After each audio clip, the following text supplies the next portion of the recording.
What's going on, guys? Welcome back to another episode of Renegade Animation on the Renegade Pop Culture Podcast Network. My name is Mike. Joining me, as always, is my co-captain Cameron. Howdy, howdy.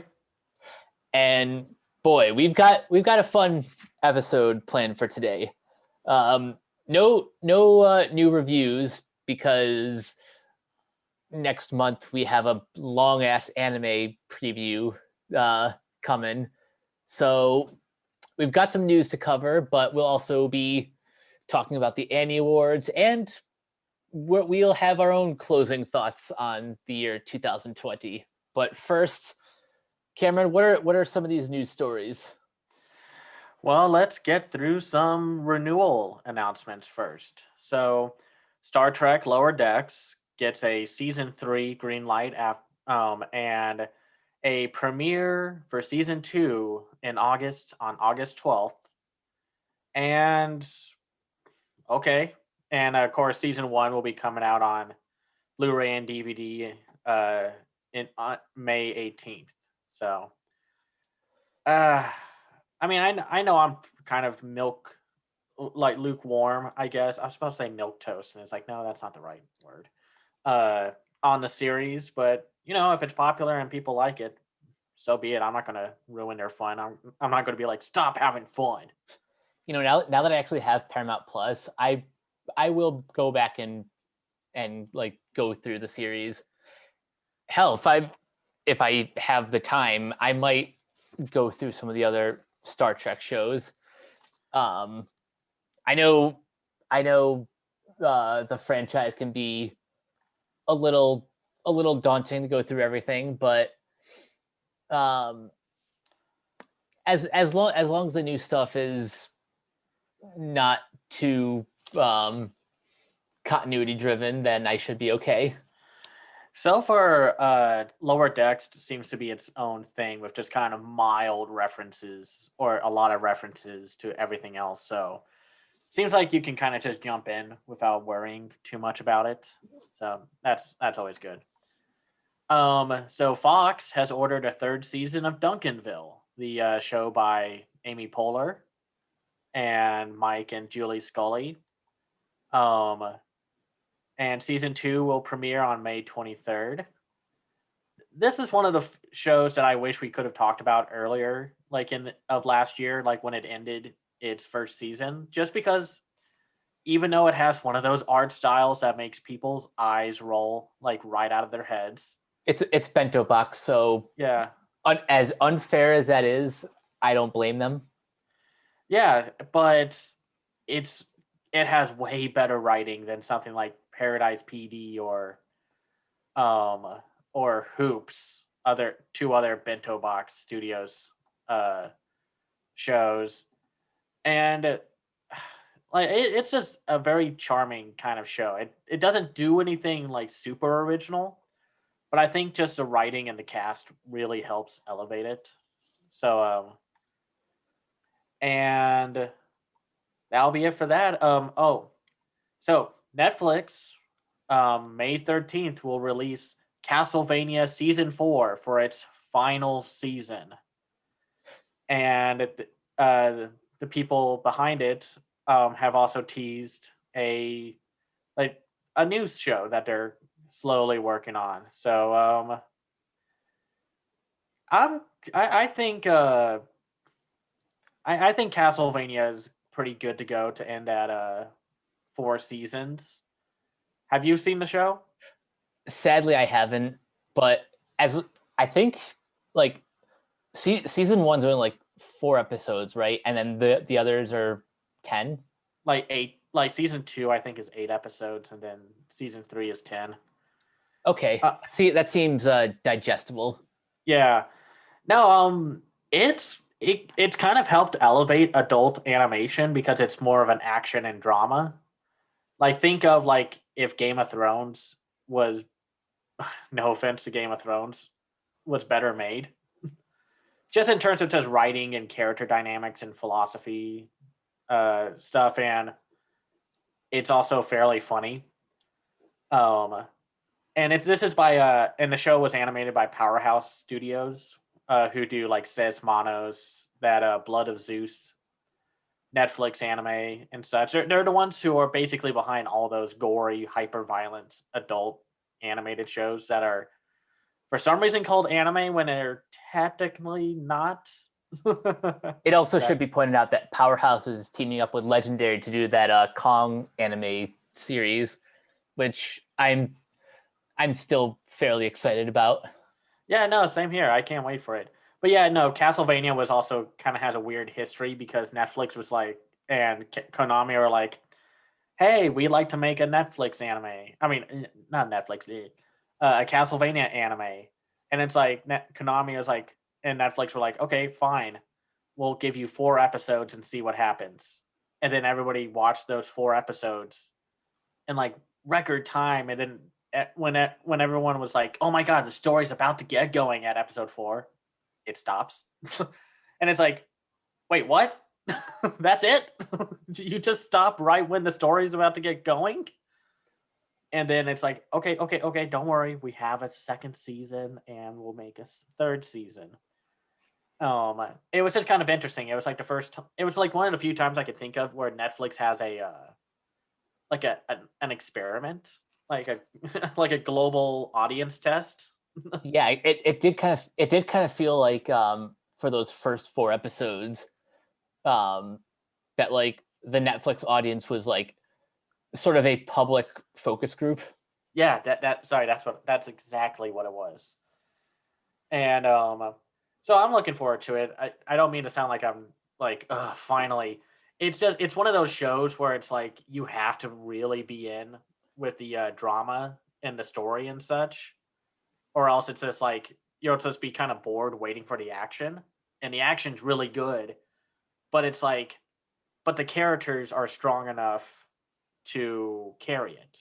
So, which is always a good thing because everybody likes to use that Jaws defense when it's like, yeah, but Jaws has good writing and characters. If it didn't have that, we'd still be bored waiting for the shark. The shark is just the cherry on top of a well-made ice cream. Exactly. So I can't wait for that. Netflix also put out a trailer for Resident Evil Infinite Darkness, which will premiere in July.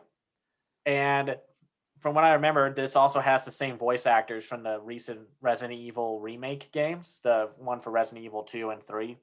Oh, nice. Yeah, they do a good job. It will be directed by Eiichiro Hasumi, who worked on Umizaru and Assassination Classroom. And Yugo Kano is composing the music. He did the music for, or Yugo did the music for Psycho-Pass and JoJo's Bizarre Adventure Stardust Crusaders. So the Netflix trailer, it's Leon. The story is about Leon, who is investigating a hacking incident, and Claire, visiting to petition the government to construct a welfare facility, have a chance reunion at the White House. A strange drawing from a little boy and an unexpected power outage in the White House mark the beginning of the infinite darkness. Sorry, that's just so fun to say. And yeah, I think this looks good. I mean, like for CGI animation, that is being produced by Quebico. I think that's how you say their studio name. They did those CGI animated films for Resident Evil, which I think we'll have to talk about those when this new show comes out because I think this is connected to those films. That remains to be seen. But if we are covering those, I'm going to have to bring my my jukebox co-host Nick on board because he's a big Resident Evil fan. Yeah, I think that'll be good. I'm a fan in the sense that I like watching playthroughs of it, and I love the world and the monsters and such. I mean, you know me, I'm a monster guy. But anytime I've tried to play a Resident Evil game, I've kind of just quit on it. Not because it's like I wasn't having fun or anything, but it's just like, oh, the sound design gets to me way too, way too well. Like It's like, okay, got the key. I hear something off in the distance, and it's like, okay, turn off the console, throwing the disc out the window. Bye. It's like, nope. But I can't wait for that. So Sony had a bit of a field day the other day with announcing some Hotel Transylvania news. First off, they released the new Hotel Transylvania short Monster Pets, which is all about Dracula getting his giant dog a friend to play with. And I just love that short. I thought it was super delightful.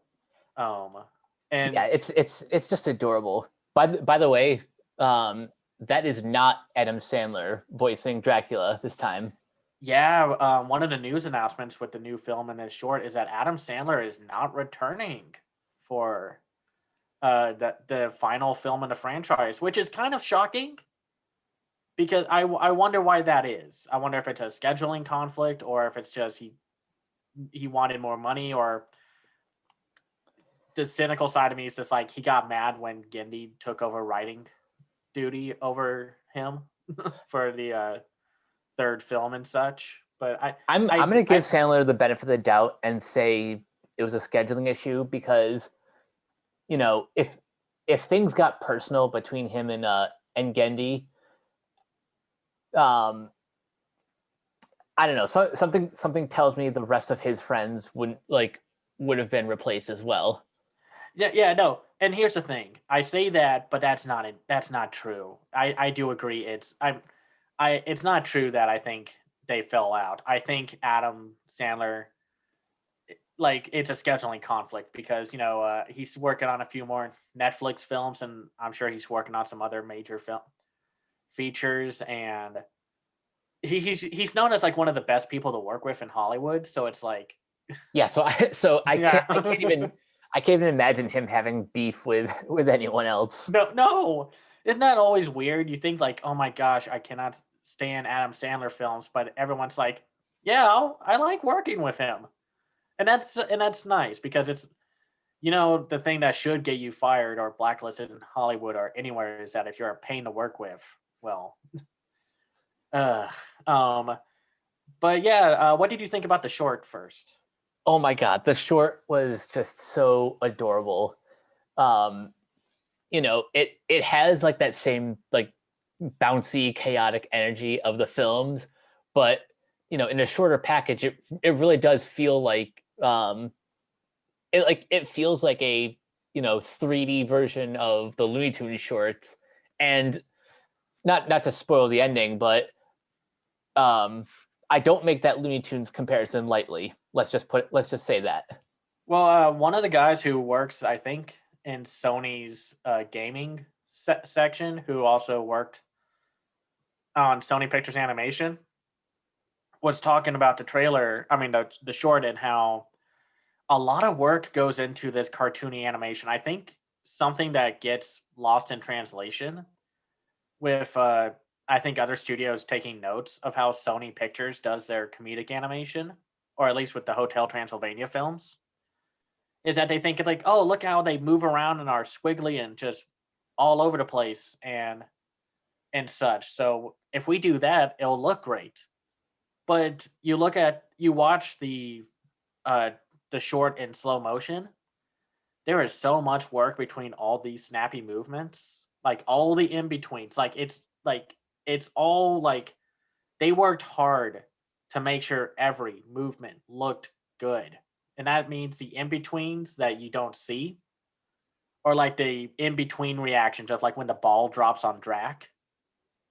Mm-hmm. Like, it's really impressive. And I have to say, I think my favorite bit was when you see the Pharaoh cat, and Drac is like, "Oh, look how cute he is." Then you see just the face of the dog behind him. It's like, I don't know, that face is so good because it's like, I have a little Yorkie, and it's just like when you see a dog get that kind of face, it's like, oh no. I think my two favorite moments were that and when like when Dracula makes the blobby pup, Oh gosh. and then Tinkles drops the ball, and then all like the little mini blobs start popping up.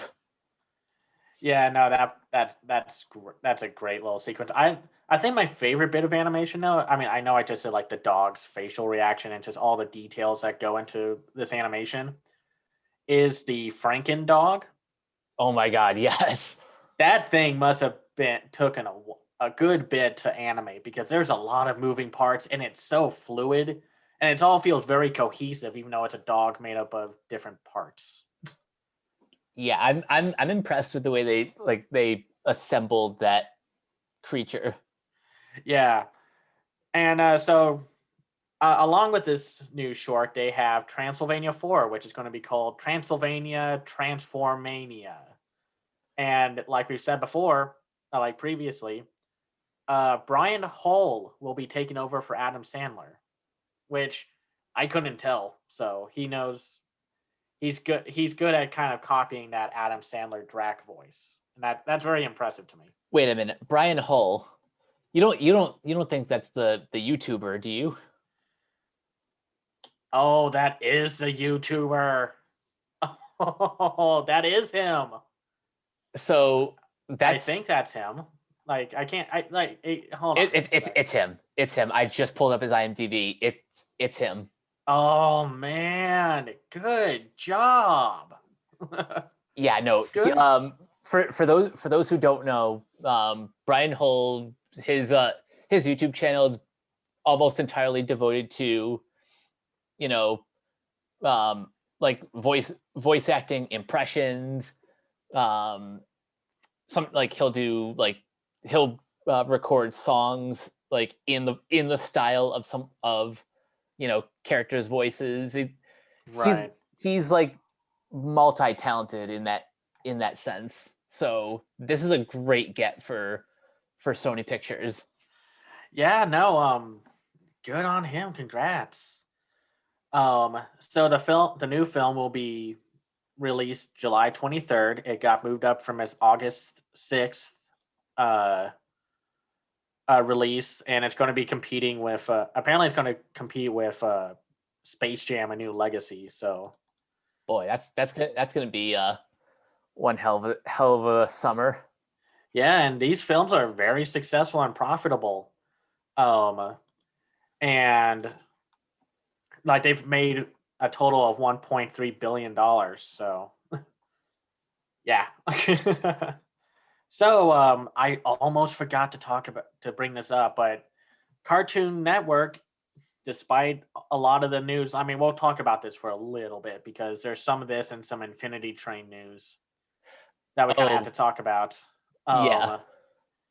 So uh, Cartoon Network is going unveiled a new program called Cartoon Cartoons, which is of course a play on their old Friday night. Hold on, can we back up for a minute? Because something else I don't remember if we've mentioned it earlier, but um, the the Cartoon Network studio in Europe has been rebranded to Hanna-Barbera Productions, or Hanna-Barbera Productions Europe, which is cool because between this and the cartoons announcement, it it just feels kind of it just feels very nostalgic that they're bringing back like um names that come with a lot of history. Yeah, yeah, no, it looks good. Um, and um, I mean, it's good that they bring up yeah,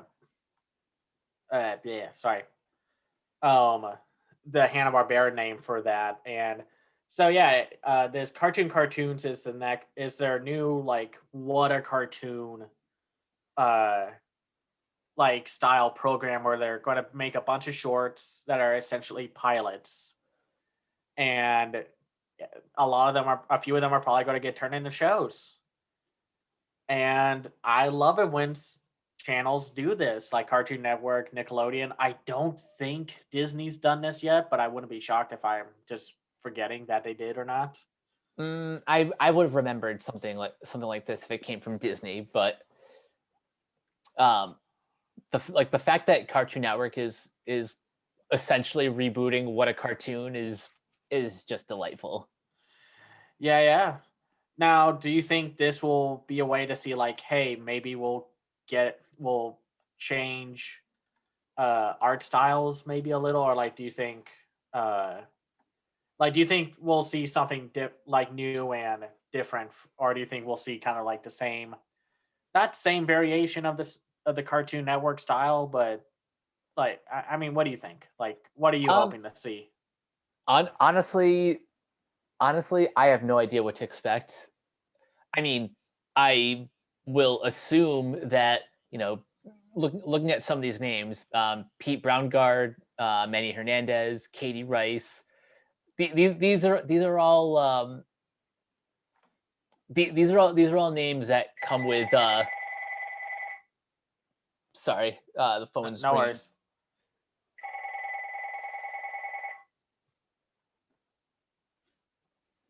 We'll Anyway, cut this part. as Yeah. I was saying, you know, these are names with that like come with a certain level of confidence.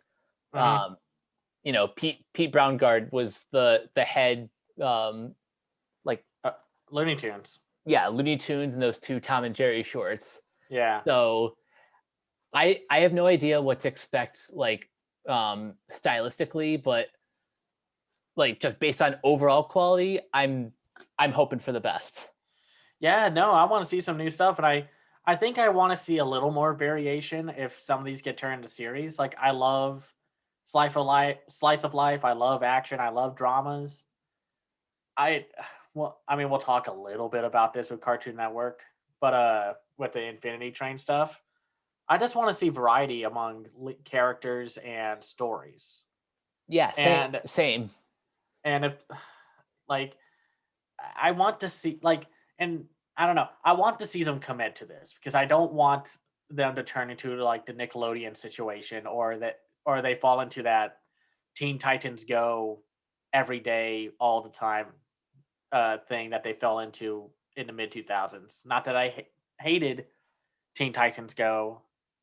It's just, variety is the spice of life, and if you don't want your channel to just die out completely, you need to offer something more. You got to give them something that it's like, I want something that I can't get on a streaming service or something. So that's just, I want to see some new life, and maybe give someone like Elizabeth Ito another chance of making another series. I don't know. I'm just saying because City of Ghosts is amazing, and Yes, people, please go watch City of Ghosts.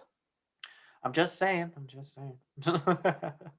And do you want to talk about the Infinity Train stuff now, or Yeah, let's rip off that band-aid. so with the recent release of Infinity Train Season 4 or Book 4, Owen Dennis has confirmed that the fifth season was going to be a movie, and a whole script was written, and it was going to be about our favorite false conductor, and it was going to like call back and really just wrap up everything from book 1 to book 5. But Cartoon Network, not uh, hmm it's like I don't want to say it's fully Cartoon Network, but it's also like he didn't say like this was a AT&T's thing. So ugh. Um, because the film wasn't going to be to have a young lead, like a kid. From what I could tell, this was the situation. Just because it didn't have a kid protagonist, was like, no, we're good. And it's Oh, like, that hurts. and I know someone on Twitter is like, well, cartoons are for kids, and it's just like kid protagonists, but it's also like, but that's so limiting. Just because you're aiming it at a kid demographic doesn't mean you have to literally make it just for kids. I've said before that if you like change the wording of some of Close Enough's like jokes and dialogue, you could literally play it on Cartoon Network. Like, I don't know. It just seems like in an age where we've had like Looney Tunes and Steven Universe talk about like Looney Tunes hiding adult jokes and clever stuff like that, or Steven Universe talking about trauma and such. I know we're talking about Cartoon Network, but Yeah. like all this talk about like you know like all this talk about like we need a childlike lead in order for a show to be successful. It made me think about Rugrats, how you know if you change the point of view from the babies to the adults, Yeah. um but changed nothing else about the show, it would still work. Yeah, no, and even like if the babies and the kids were the focus of Rugrats, the adults were still part of the story. They still, they people remember them too. They all had distinct characters and chemistry and what have you. It's and it's just like this just reminds me of when Missing Link came out, and everyone's just like, "This is Leica's first animated film." Excuse me, that didn't have a child lead, and that's disappointing. And it's like, be quiet. Kids might like kid protagonists, but they like everyone. I think. Like I don't know. I just think limiting cartoons to just teenagers or just to kid characters is super limiting and insulting. Because like that kind of spits in the face of stuff like Regular Show, which obviously did not have kid characters. They were more like young adults. Yeah, and even SpongeBob, like, sure, the reason why he's in boating schools must have something to do with like some sort of mandate that they have to have a school element in there, but the character himself is an adult. Yeah, young adult. He's it just doesn't make sense. And like I know some people can say like, well, the Disney princesses are teenagers, and it's like, yeah, but hmm. It's like teenager in a sense of like what the 80s and 90s thought teenagers looked like. It's that kind of thing where it's like, oh yeah, I totally believe these 30-year-olds are playing teenagers, and I remember this old Stephen Colbert joke where it's like, because of course all teenagers go home and shave their 5 o'clock shadow. So I don't know, it's really frustrating because and I don't know. I wish it was. I wish Cartoon Network or AT&T or who's ever actually behind the decision not to greenlight it for such a stupid reason, um, just kind of reconsiders, and that means everyone you have to watch Infinity Train, watch Book 4. I know it's a huge hit on HBO Max, but keep making it a hit. And if you don't hear anything, hope for that they're just having to keep quiet because of NDAs and whatever. But One more thing before we move on. If I recall correctly, HBO Max is going international around June. Like that's when it's launching in other regions. So if you really want to see Infinity Train succeed, make sure to tell your friends outside of the US to please check out the series. tweet about it, show fan art, do everything. Just we need more Infinity Train, y'all. Please, if you're going to support something, please support Infinity Train. I lied. There's one more thing I need to I need to give a little PSA about, just in terms of modern animation, like in general. like the one thing that's making like shows like this hard to garner word of mouth is there's a real lack of marketing. It kind of feels like all the word of mouth is done like exclusively on social media, and like pretty much the fans have become like their own marketing team, when they're like they should have more support from the networks, the studios. um like so far, probably like the one new series, and it's not even new, it's a reboot, that has had like the most exposure is Animaniacs. Yeah. It just seems like a lot of studios are thinking like, oh hey, we'll you just rely on word of mouth, and it's like that's not a good idea. We might live in a social media age, but these things don't I don't know, it's like the range that this word of mouth goes, like it has, only goes so far. I Exactly.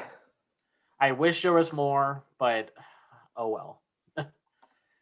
So just I mean, and just like animation is an unlimited medium of storytelling. Please stop trying to make it one thing. This is why anime gets such a cool reputation. Because you could do dramas, action shows, horror shows, comedies, romances, fan service, like shorts, and like you could literally make an anime this season like Super Cub, about a girl who's alone in the world, finding a new lease on life when she gets a moped.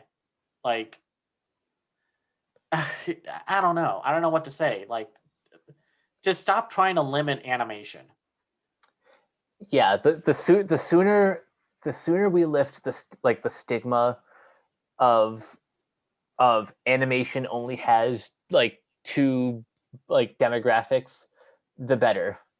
I mean, for heaven's sake, the biggest animated film from last year outside of Wolf Walkers, aka Soul, was about a middle-aged man dying and learning about life and what drives you and what defines you and such. Like you're telling me that animation is just for kids? Uh-uh. Not when we can make stories like this. Okay, let's move on because let's get mad at something else. Hollywood has run out of ideas. Case number 5,200,051. We're getting a freaking Peeps animated film. Okay. So, it is described as the Trolls meet Smurfs and follows a ragtag flock of Peeps on a cross-country adventure to attend the big annual Peeps Fest in PA, which is, I guess, Pennsylvania. It will be from Christine and Mark Holder of Wonder Street, and they are the producers of the BAFTA-nominated Golden Globe-winning drama, The Mauritanian. And why? I noticed a big fat lie in this article. Um, Peep Peeps, chicks, and bunnies have been ingrained in American pop culture for nearly 7 decades due to their instantly recognizable shapes and fan favorite marshmallow taste. No. Who the hell actually likes Peeps? The only thing people like to do with Peeps is shove them in the microwave and watch them explode. Oh, man. I do not like it when these kind of movies come up or announcements come up. It just means you're not actually supporting original ideas. Um, Oh. Poor naive Mike from like 5 years ago would have defended this movie because he was still kind of riding high off the Lego movie, thinking, well, that movie turned out to be great, but that movie turned out to be great because Phil Lord and Chris Miller are great storytellers, and they had this bonkers idea that just so happened to be a collaboration with Lego. Yeah, I'm not. I'm maybe it's because I'm older and a little bit more jaded, but I can only extend my benefit of the doubt so far. I just who said let's make an animated movie about Peeps?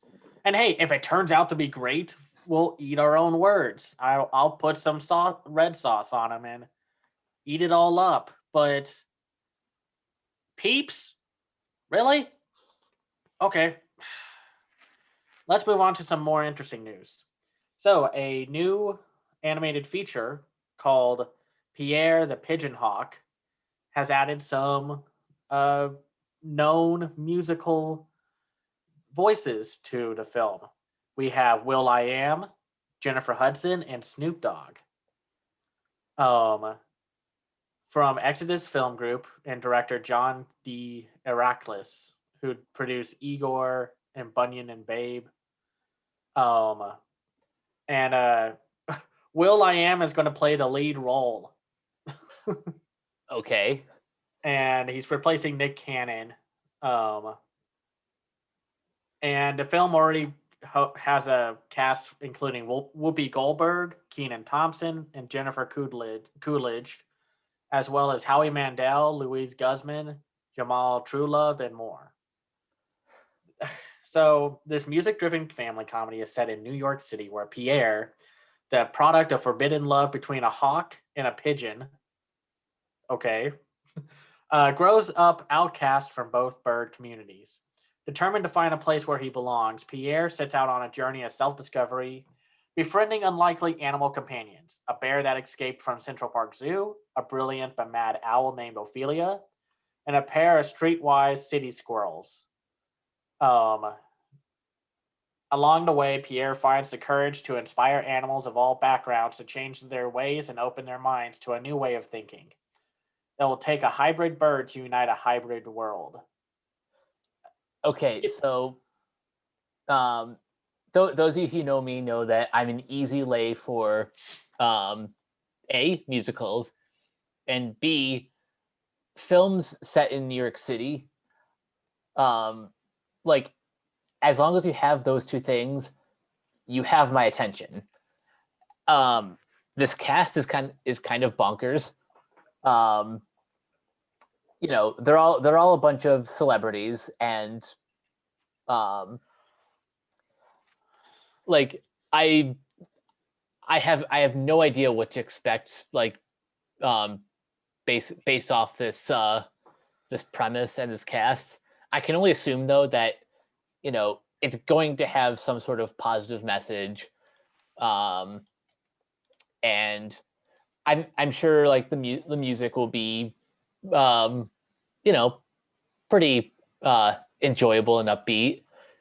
Um, so to quote those giant heads from Rick and Morty, "Show me what you got."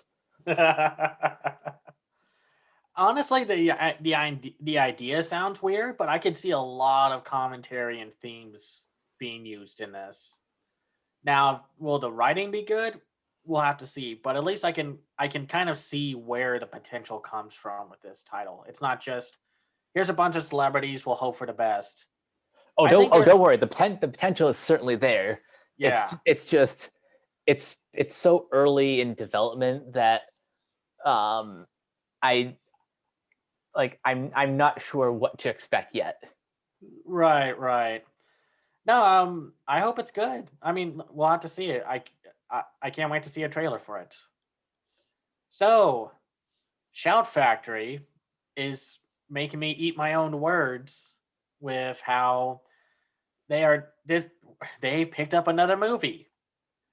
They have picked up the French film Little Vampire from Jones Farr, who did the Rabbi's Cat and was a producer for Aya of Yop City, and they will be bringing it over to North America. And um, so and this film was shown off last year at Annecy. We didn't get to see it, but it had a behind the scenes thing, and it looked really charming. I loved how they set up the acting, and oh my gosh, the animation is so good. Like it's unfair of how good it looks. Um, because it like if you go online and you find like episode 1, 2, 3, whatever of the TV series, that's not what this film looks like. The film looks amazing. Yeah, this was one of the films that I was disappointed we didn't get to see the full feature last year. Yeah. But good on Shout Factory for picking up the slack of everyone else. Well, it's just like I'm wondering what happened because G Kids it hasn't really announced anything because so far their only release this year is going to be the new Masaki Yuasa film, and I was a little shocked to see them not pick this one up, because I feel like this is an easy target because they have John Safar's previous work under their label with the Rabbi's Cat, which is really good. I recommend it for something very different. But hopefully we'll get to see it soon. I'm going to assume maybe a July or August release, and we'll just have to see. So let's go into some trailers. I forgot to mention this one, but we got a trailer for Batman: The Long Halloween, Part 1, which is inspired by the comic of the same name, where Batman investigates a brutal murder, and he goes around helping, basically talking with Harvey Dent and getting involved with James Gordon, and what the comic is known for reintroducing and rehabilitating, or basically reincarnating, Calendar Man, and making him more like someone you would see in a Hannibal or Mind. What was that David Lynch series? Mind Hunter, not David Lynch. Man, even I'm forgetting his name. Fincher. Yeah, Fincher. Sorry, I don't know why I have that happen to me. So it looked pretty promising. I think it looks good, and of course, the cast includes Josh Duhamel as Harvey Dent. Let's see, Billy Burke as James Gordon, Titus Welliver as Carmine Falcone, David Dalmalkian as Calendar Man, Troy Baker as the Joker, which Troy Baker does a good job with the Joker. He really does. Julie Nathanson as Gilla Dent, Jack Quaid as Alberto, Fred Tatasciore as Solomon Grundy. That's perfect casting. He's also played him before. Mm-hmm. If you played I think it's Gotham Knights, he's one of the first bosses you face, and he does the whole Solomon Grundy, born on Monday, christened on Tuesday. It's so creepy. Jampiri as Sal Maroni, and Alistair Duncan as Alfred. Well, of course. And Chris Palmer will be directing it, and Tim Sheridan. You missed one. Naya Rivera's this is her final film role playing Catwoman. Oh no! Let's see. Oh, and Jensen Ackles as Batman. What did you think about the trailer for this film? I thought the trailer looked good. I like how DC's keeping that same. Basically, they've established a new house style ever since Superman Man of Tomorrow. I think that kind of that style works perfect um, for adapting these like iconic comic book storylines. And Yeah. the Long Halloween has been one of those stories begging for an adaptation. In a perfect world, I like the best adaptation would have been a 12 episode miniseries.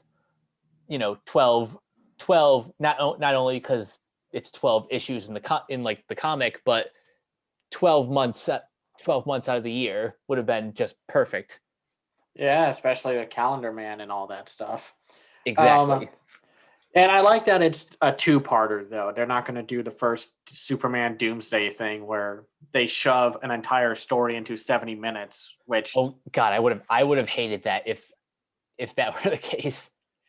they just don't. I'm so glad that they're kind of slowly making the films longer because it's like I just don't think 70 to 80 minutes is long enough to tell a story like this. Even though I just think it has to be pace 12. Um, but yeah, we'll have to see. We'll have to see. Two new anime announcements. And they're both light novel adaptations, even though that's always a little like Hold on, light before we novel. go there, there's one more thing we should talk about. Oh, So there's a new 2D animated feature coming out from Frank Marshall, Barry Sonnenfeld. oh yes. Let's talk about this. So you go ahead. Okay, so producer Frank Marshall and director Barry Sonnenfeld are teaming up to adapt Perestroika in Paris. Um, it's a novel from Pulitzer Prize winning author Jane Smiley. This is really cool. I haven't personally read this novel, but you know I've always said that like we need to see more 2D animated features, and it's cool that as far as I know, Barry Sonnenfeld, um, who you might know from Men in Black, the Addams Family films. Uh, this is, to my knowledge, his first animated feature. So I'm just really curious to see what he brings to the table. Right, right. No, this will be a very cool uh idea, and I can't wait to see what Barry Sonnenfeld does. I mean, I know not everyone was a fan of his works and films outside of like out, I think the only film I like from him is the first Men in Black, but uh this should be very interesting. I can't wait to see what they do. What they do. And unfortunately, there's not much else. They're apparently looking for a writer right now for the project. So we have some anime news, and they're both light novel adaptations that are getting anime series. The first one we're going to be talking about is Skeleton Knight in Another World, um, which will be directed by uh, Katsumi Ono, who did Hypnosis Mike Division Rap Battle, Oh, nice. and the studios will be Studio Kai and Hornets, and Takeshi Kikuchi um, will be supervising the script. So here's what the plot is. One day, a gamer played video games until he fell asleep, and when he woke up, he found himself in the game world as a skeleton, equipped with the powerful weapons and armor of his avatar, but stuck with the frightening skeletal appearance. Ark has to find a place for himself in this new fantastical land. All his hopes for a quiet life are dashed when he crosses paths with a beautiful elven warrior, sending him on a journey full of conflict and adventure. So is isekai pretty much like the gold standard now for fantasy in Japan? I wish it wasn't because it just seems like no one wants to do just pure fantasy. I'll even accept pure fantasy that has like RPG logic and like systems and such. Fine, whatever. But can we stop with the isekai? Like, I think it just would have been funny as this like a knight fell asleep and died in his sleep and then came back as a skeleton. And like the visual look for this character is so amusing to me. This giant set of armor and sword, and then there's a skelly head. And granted, the trailer that we saw had a few kind of moments where it's like, ugh, like power fantasy moments, just because it's like, oh, I'm going to save someone who's getting attacked by thieves, and we know what the thieves are doing.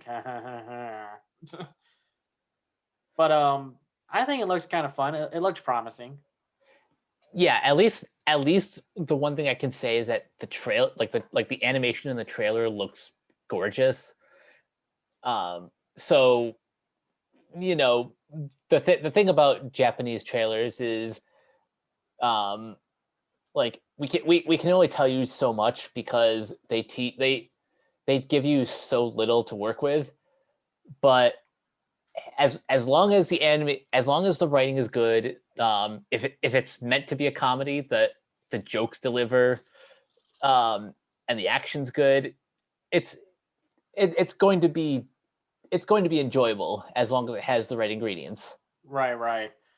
I guess it's just like because isekais are so popular still right now, and with stuff like jobless reincarnation starting to really get the ball rolling and such, that's not going to stop anytime soon.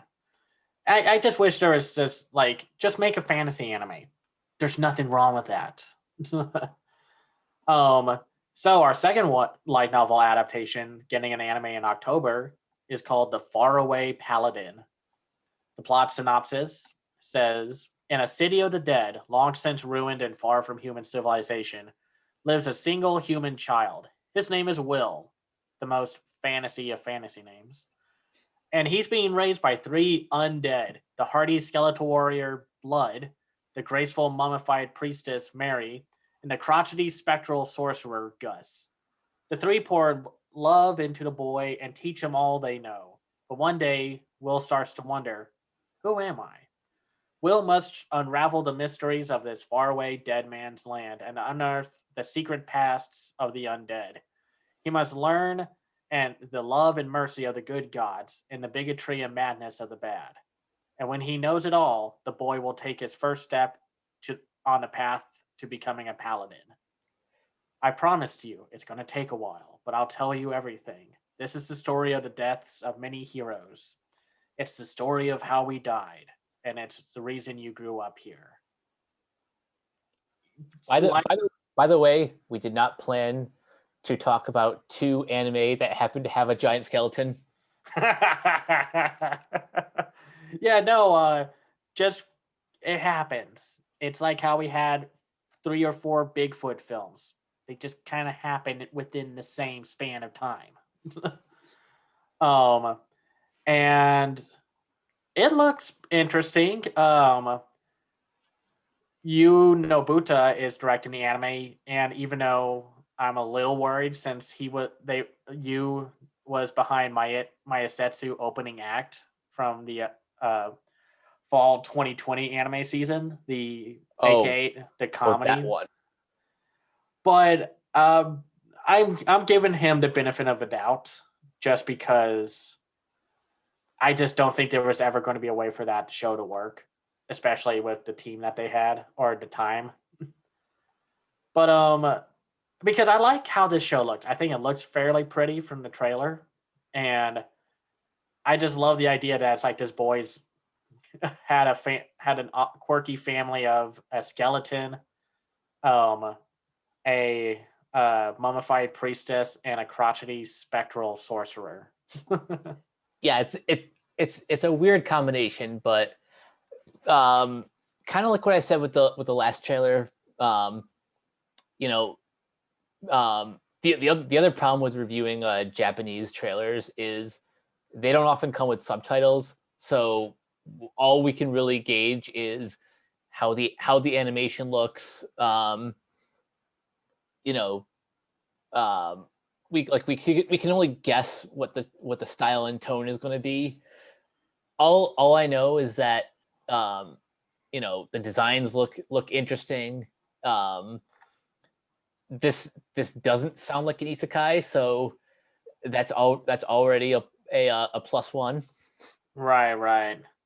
No, we'll have to see. We'll probably be watching it during the fall 2020 season. So, I mean 2021 season. Time means nothing right now. So our final trailer for tonight, before we talk about the Annies, is that Studio 4C put out a full trailer for Nikuko of the Fishing Harbor, or Gyoko no Nikuko-san. And man, Ayumu Watanabe is directing it, who directed Children of the Sea. It's being produced at Studio 4C. And I can't wait for this film. I think it would be insane not to get this one over here in the States. Yeah, I agree. I still deeply regret not seeing Children of the Sea in theaters, but if you're looking for something out of the box to watch, check out Children of the Sea on Netflix and just gaze upon the incredibly beautiful animation. And while this one seems a lot brighter, it looks like it's going to be just as incredibly well crafted, because Studio 4C doesn't know how to they don't know the definition of undercook. No, it's like, that term saying like, how you're at an 11, I need you at like a 5. Studio 4C is like, so you want us at an 11, but so wait, you're saying that we're at 11, but you want us to go to 15? Okay. Because that's how it works, because this animation is so fluid and just pretty looking, and the expressions, especially for Nikuko, and just cartoony, and the designs are being done by the same person who designed the characters for Tokyo Godfather. Oh, this is does it have a release date for Japan yet? I think it's in, let's see. I think it's July, but oh wait, I have it here. Oh yeah, no, it's June. Yeah, June 11th. Oh, wouldn't this be great if this was at Annecy this year? Oh my god, that would be so cool. That would be so great. And to watch it in G Kids, you better freaking get this one. No. Yeah, either G Kids or Shout Factory. Just someone, please bring this over. Oh man, and yeah, like Annecy has a date, and we're gonna maybe talk about it. Like do another preview thing and then watch it again, because they're doing online and such. And just hopefully it's watchable. Yeah. Details for that pending. But for now, let's take a step back and talk about the year that was. Well, first of all, let's talk about the Annies. Well, yes, we'll do that. That's part of our 2020 wrap up. So this year was the 48th annual Annie Awards, and we'll kind of breeze through these categories. Do you want to talk about some of the individual achievements first? Yeah, let's talk about them first. And so like for let's see, best feature, we had, what was it? Shoot, sorry, here we go. Sorry. Yeah, let's talk about it. So the features nominees were Onward, Soul, Crude to New Age, Trolls World Tour, and The Willoughbys. And to no surprise, guess who won? the same movie that's won like all the other major awards. Yeah, the Willoughbys. Oh no, wait, sorry. Soul. Not a dig at the Willoughbys. I still love that movie. But yeah, Soul won Best Feature, and for Best Indie Feature, we had a Shaun the Sheep movie, Farmageddon. I was gonna say Carmageddon, and it's like that would have been a way different Shaun the Sheep film. If you're a gamer, you probably know about Carmageddon. Calamity Jane, Angaku R Sound, Ride Your Wave, and Wolfwalkers. And well, obviously Wolfwalkers won. What are your thoughts about these two winners first? The winners on the main awards. Um, I think, well, it's not a surprise because Nope. um, I think one of the reasons why, despite um, despite Apple being as big a name as they are, I think the reason why I'm assuming G Kids campaigned Wolfwalkers for independent feature because they had no shot against Soul. So this was kind of like the Annie's way of spreading the wealth. Yeah, no, that's why it kind of bugged me a little that people are saying like, "Oh, G Kids has no horse in this race," and it's like, yeah, they do. They help distribute Wolfwalkers, and they like. I think G Kids, it's like G Kids and Cartoon Saloon are kind of like a package. Like you like Cartoon Saloon's making a movie, well, G Kids has to be a part of it. So, um, and let's see. Best special production goes to The Snail and the Whale from Magic Light Pictures. I saw this during the New York International Children's Film Festival, and it was really delightful. I love this studio. They have a very distinct CGI look that looks all stop motion and such, and it's very cute. I love that stuff. Is that available to the public yet? That short? I think so. I'm not entirely sure. I hope it is because Magic Light Pictures has like such a charming little filmography. Um and then best meet TV and media for children went to Hilda Nice. for chapter 9 to Deer Fox. Yeah, that was a good episode. Um and then for best TV media for general audience, though I guess I kind of want them to define general audience for Gendy Tartakovsky's Primal for their episode Coven of the Damned. So I don't know if you watched the actual presentation, but um, one thing I thought was funny is Gendy Tartakovsky won 2 awards that night. He won for best animated television program, but then he also won best director for television.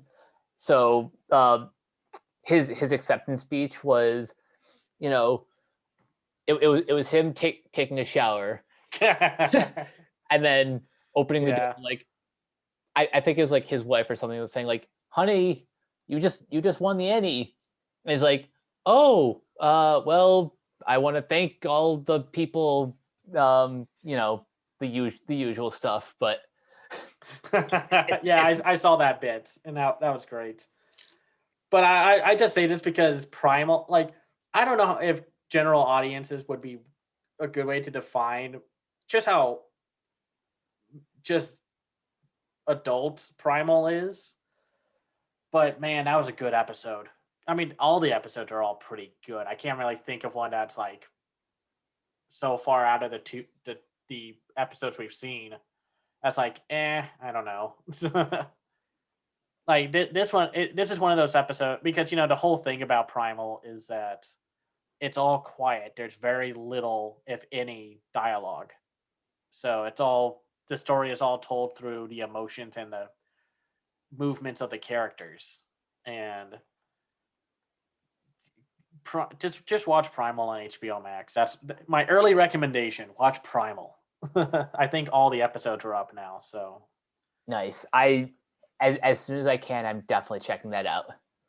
So we also have best visual effects for TV media for Jurassic World Camp Cretaceous. That's interesting, but I like that show. I'm starting to like that show more. So Season 2 is really good. yeah, and yeah, no, and season 3 is next month. So we'll have to watch. Yeah, I forgot it's coming up. I've been drowning in anime, so excuse me. Sorry forgive me if we're not talking about it. We also still have to watch like Tig and Seek part 2 and such. So best character animation for TV and media goes to Hilda, which Of course. yeah. Best character animation feature goes to Soul, which I there was a little bit of a heated debate about Soul and Wolfwalkers, but for me it's like you can't go wrong with either one. This isn't a 2012 situation where Brave was obviously not the best film to win the awards and such. Honestly, even like I was thinking like it's really close between Soul and Wolfwalkers for this award. And Wolfwalker still pulled like 5 uh awards out of the Annies. So it's not like they left with just one. Then we have, of course, stuff like best character design for Amphibia, the Shut In. We have best character design for features for Wolfwalkers. See, Yep, there we go. Best direction for TV media. We have Genny Tartakovsky's Primal for Plague of Madness. That's also a good one. That was the second award. Yeah. And then best direction for features was Wolfwalkers for Tom Moore and Ross Stewart, which I agree. Same. Not nothing against Pete Docter or Kim Powers. It's just Wolfwalkers, man. I mean, and Soul, just really, again, you can't go wrong. Let's see. Then there's best music for a feature for Soul. Big shock. Before we move forward, I want to give a shout out to the winner of best achievement for music in television, Kevin Kiner for Star Wars: The Clone Wars. I've listened to a little bit of Kevin Kiner's work in Star Wars Rebels, and yeah, he really is the heir apparent to John Williams. Yeah, that makes sense. And let's see. We also have best production design for a feature with it, which is Wolfwalkers. Which, yes, I mean, come on.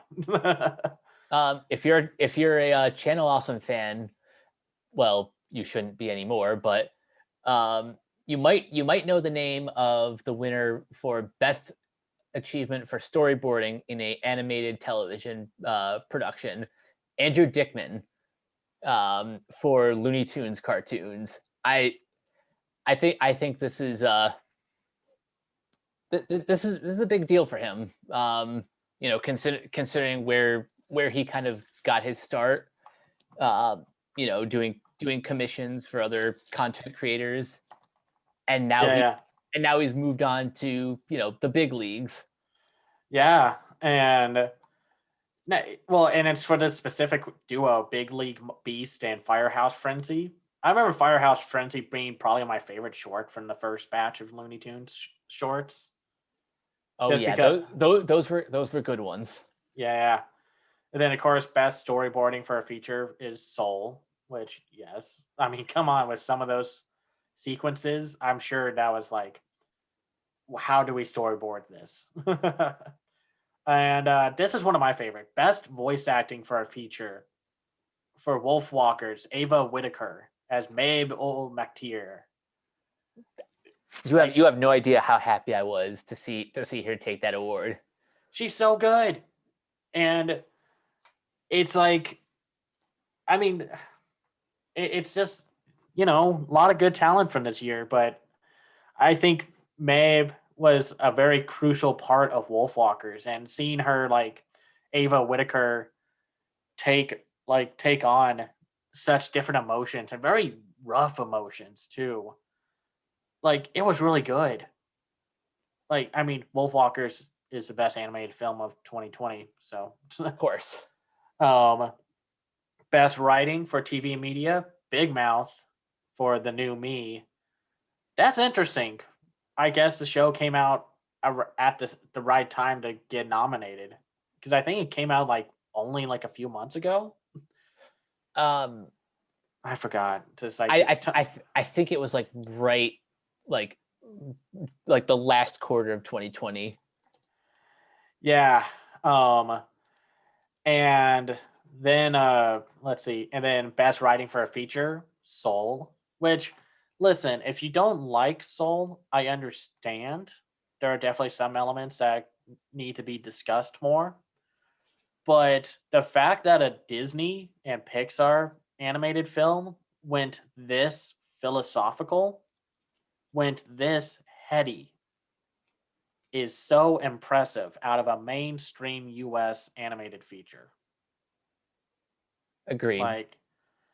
Like say what you will, the fact that it went that direction and like for everyone saying like I want something different from my animated features, well, this is what it looks like again. Um and I mean, do you have any others that you want to talk about? Um, let's see. We can talk about outstanding achievement for editorial for television. We got Hilda. So um, Hilda, Shoom's Odyssey, and Lamp Life won the most out of the television awards, which is kind of cool. They each Yeah, won 3. right. And Hilda's just was one of the best shows from like 2018. So, um, and then uh, let's see, the June Foray Award for Daisuke Dice Tsutsumi. Um, very big deal, very big name in animation. Um, and then that I think you saw this commentary for Howard. Um, yeah, Howard was a Disney Plus documentary that came out last year. That's pretty much like a direct follow up to Don Hahn's other Disney documentary, Waking Sleeping Beauty, and man, this one is just so freaking good, and I'm so happy that Don Hahn um, won the Special Achievement Award for this. Yeah, and I just realized that I'm very familiar with Shroom's Odyssey. This is a very good short or TV short, whatever, however you want to describe it. Um, so like overall, what did you think about the Annie wins? Um, like I said earlier, the big prizes were absolutely not surprises at all. No, But like the individual achievements, I thought were distributed for the most part pretty fairly. yeah, I think that's fair, but I think Soul and Wolfwalkers took away essentially the same number of awards. Soul Yeah. Soul edged out Wolfwalkers by 2, Eh, that's but not that bad. it's it's still I think it's still fair, like for both of them. Yeah, no, I thought it went pretty well, and yeah, I think Primal and Hilda deserve those awards. Oh, absolutely. And it was just nice to see a cartoon saloon lead character win the voice acting one. Because I know the one for the breadwinner um, was nominated last time in 2017, and I was a little bummed that she didn't win, even though she was really good. Um, Speaking of Cartoon Saloon, one we haven't talked about um, was best sponsored production. Apparently they did some sort of like commercial short called "There's a Monster in My Kitchen." Oh yeah, this is a very good advertising. It's like, against. I mean, like, it's a tough topic because it's a jaguar's forest home is being burned to grow animal feed for the meat industry. If we don't act, more precious habitats will be destroyed. So yeah, so I mean, obviously, no wonder why Tom Moore and his team took on this challenge, because Tom Moore and his beliefs and such. Yeah, he's all about preserving the wildlife. And veganism. Um, which is not like I'm not saying this as like a jab or anything. It's just like because it's like, oh, Miyazaki has a female lead that's strong and powerful. That's not a shock. Like, oh, Tom Moore and his team made a short to talk about anti deforestation and, you know cut down on eating that meat. It's like, yeah, no kidding. Um, but I think overall the Annies were good this year. I wish Calamity didn't run this year. I wish it ran for 2021. Though seeing how 2021 is going right now, uh, I think Calamity was just kind of stuck in a rock and a hard place. Yeah, it's unfortunate, but hey, what are you gonna do? Yeah, hey, at least we're gonna be talking talking about, like, it's, I think it's still coming out this year. Um, just waiting for the announcement to happen. Yeah, I'm patiently waiting, but Yeah, we'll cross that bridge when we get there. yeah. For now, though, it is time for the first official Renegade Animation look back and award show for the year 2020. Insert like horn like music here, just like celebrating or whatever. So yeah, we're gonna finally put an axe into 2020 and let it rest and such. So let's talk about like let's first list, for at least what I consider the films of 2020. So for me, I saw 38 films, like animated films, and these were from like all over the world and such. We have Wolfwalkers, Soul, Ride Your Wave, Over the Moon, Onward, Lupin the Third, the First, On Gaku Our Sound, The Croods, A New Age, The Willoughbys, Birthday Wonderland, or as it's just known here, The Wonderland, The Nose, Shaun the Sheep movie, Farmageddon, She-He, which finally got a U.S. release last year, Trolls World Tour, Animal Crackers, Number 7 Cherry Lane, Superman, Man of Tomorrow, Red Shoes and the Seven Dwarfs.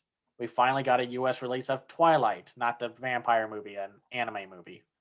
My Favorite War, A Dog's Courage, or it's also known as The Underdog, A Whisker Away.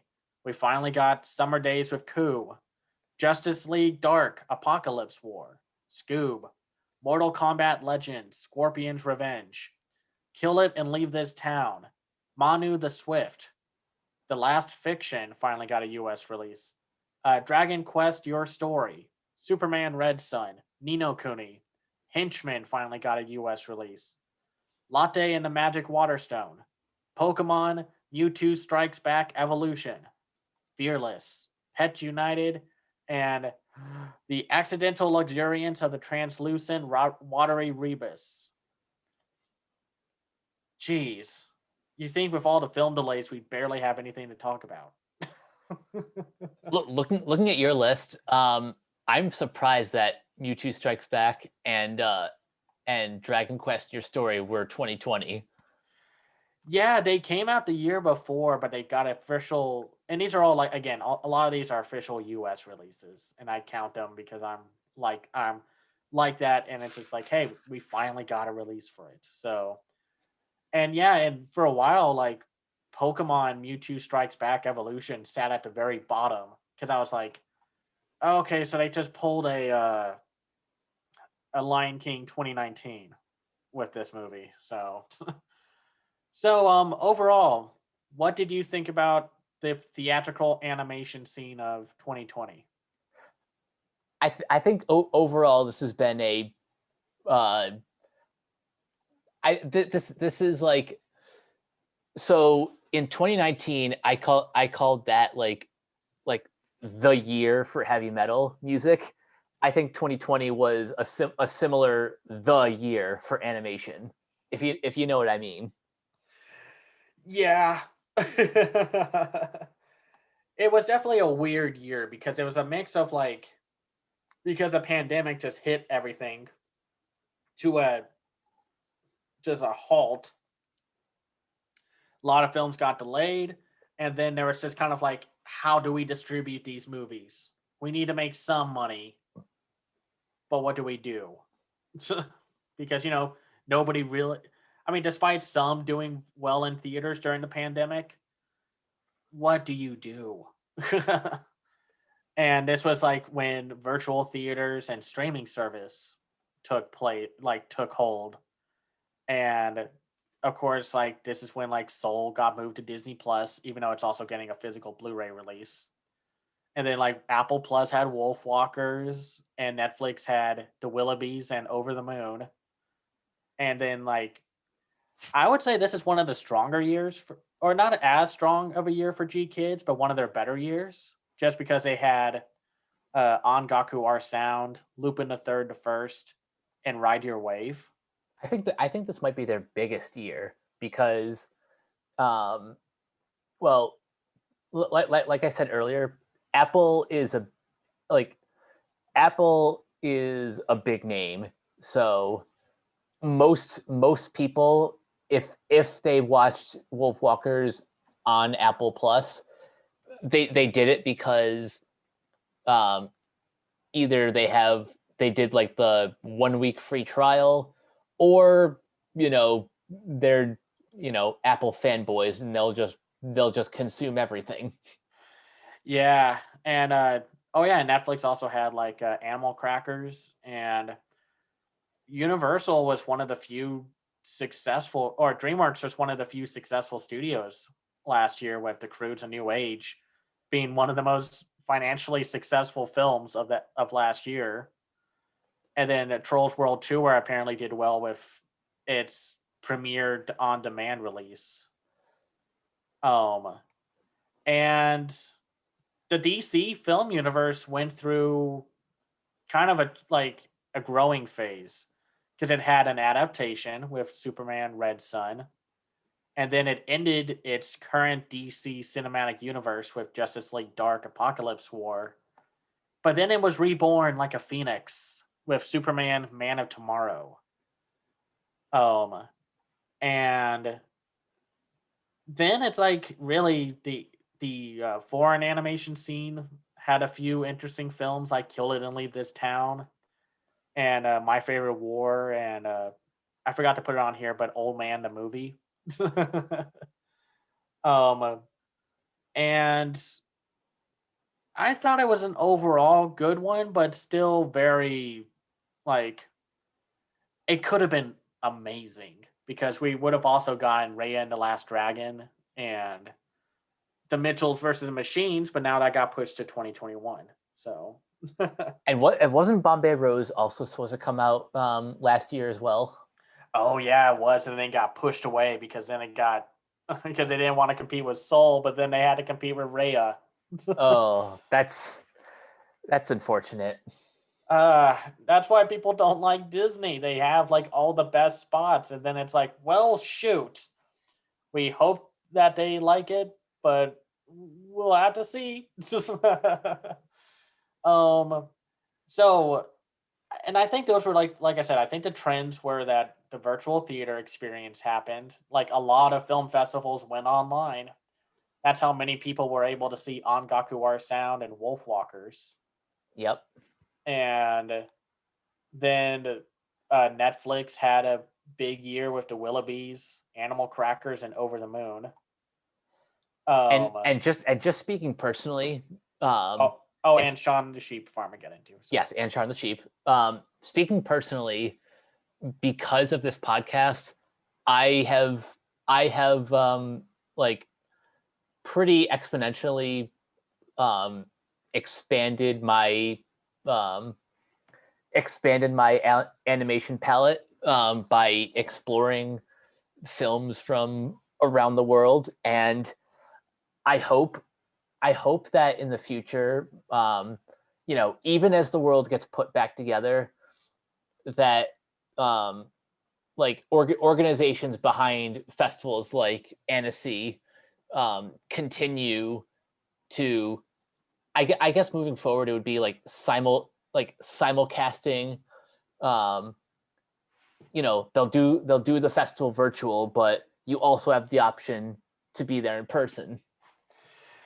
I think that would be a good thing to do, because why not open up your audience? Like, I know there's a lot of legal and copyright work, which is why I assume most anime films from last year that got delayed, or the ones that didn't go to a streaming service, just had to be like they couldn't show them in the US for some reason. Because I was so sad when we didn't get to see 7 Days War from Annecy, but thankfully that I forgot which festival had Ongaku Our Sound. I think that was like a like Japan Film Society. Yeah, so I was really happy to see Ongaku Our Sound, and then of course I got into the screener game, and was able to watch Lupin the Third, the First, and Over the Moon and Soul. And then the Toronto International Film Festival was able to give us Wolfwalkers, which was like the best $20 I spent last year. Same. And I just think, like, yes, moving forward as the world is put back together, I would still like these options to be available, just to give everyone access. So it's like, do you want to go to a theater? Okay, you can. But give people, or like you want to fly out and go to a festival, you can, but give other people who may not be able to attend a festival or a theater a chance. And like, I mean, I understand the price points for these like premiere on demand prices are insane, especially for like $30. Even Yeah. though even though you could still argue like, well, you'd be spending $30 anyway at a theater. um and just, get a film party set up or whatever, have people Venmo you the cash or whatever. And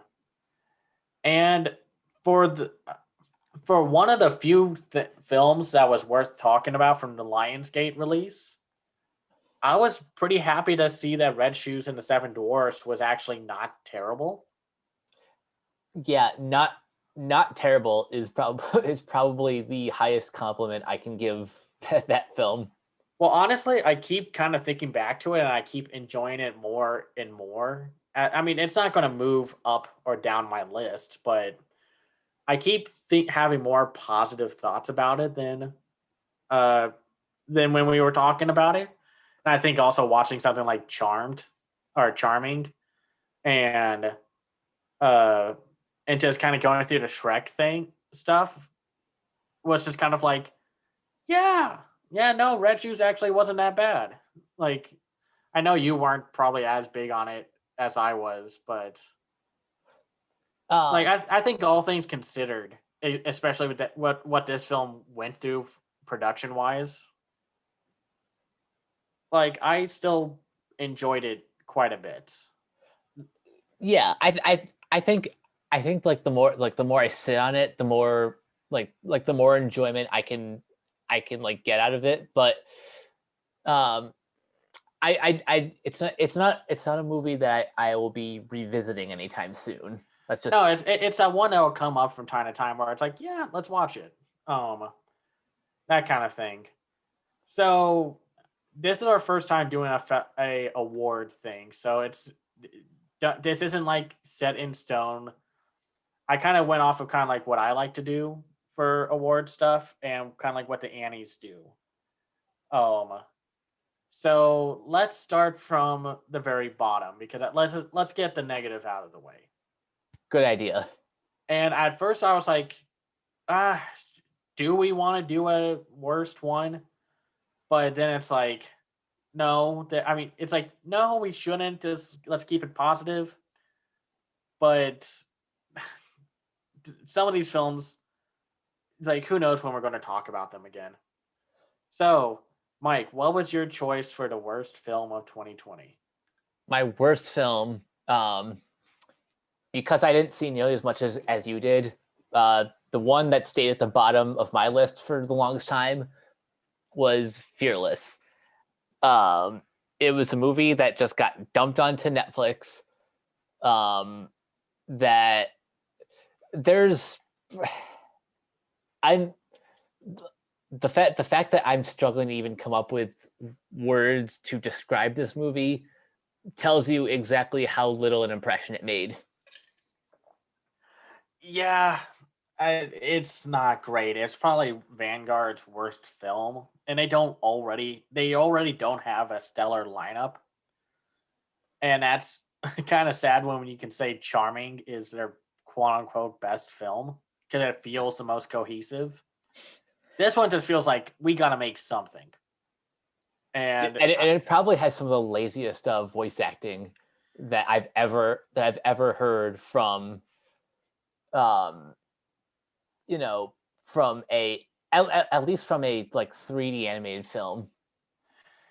yeah, no, it's the voice acting was not good, and I kind of wonder if this thing just had a terrible production cycle. Just nothing, like they couldn't do anything. Like whatever they could do was never in the cards for them. Fearless was my runner up for this, and so was like Pokemon Mewtwo Strikes Back Evolution.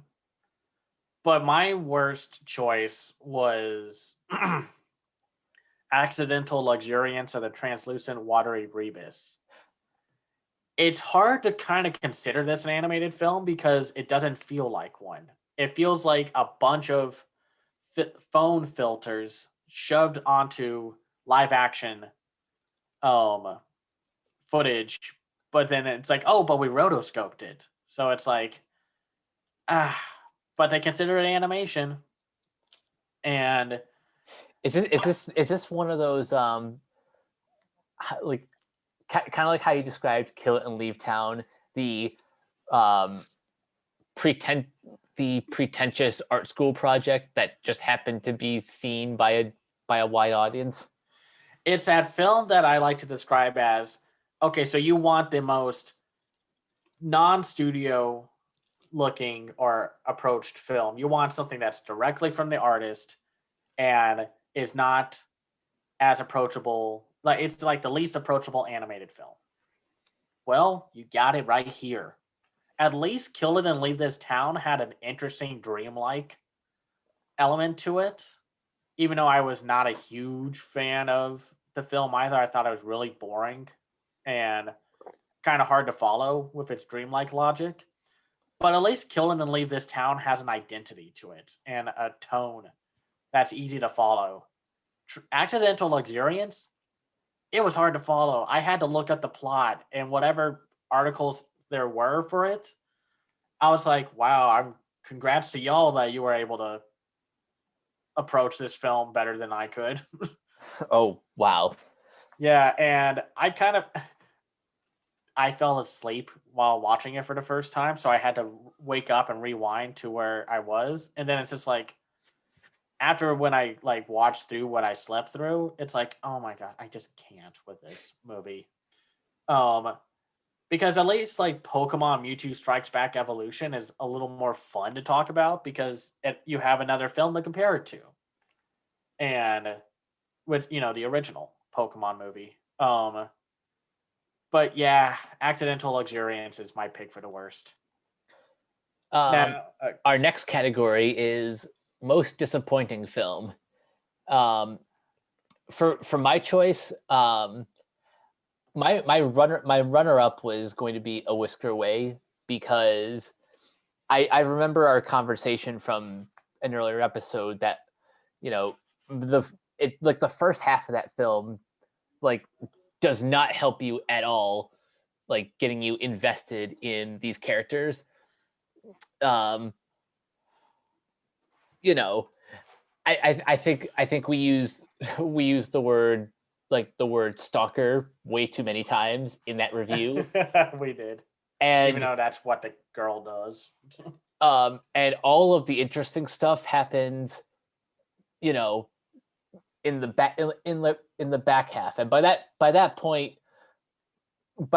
like we've already had a hard time getting invested, so we like um had the film been more focused on like, you know, um the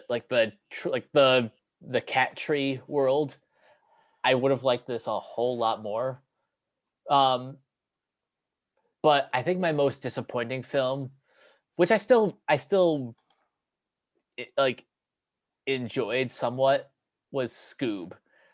um and the reason why this is the most disappointing is because, you know, this had the most potential, and it had a pretty big chip on its shoulder that it was sort of the start of Warner Animation's Hanna-Barbera cinematic universe.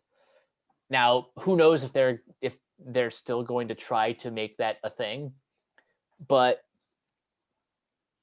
I think the reason why this was, you know, disappointing was because a You're saying?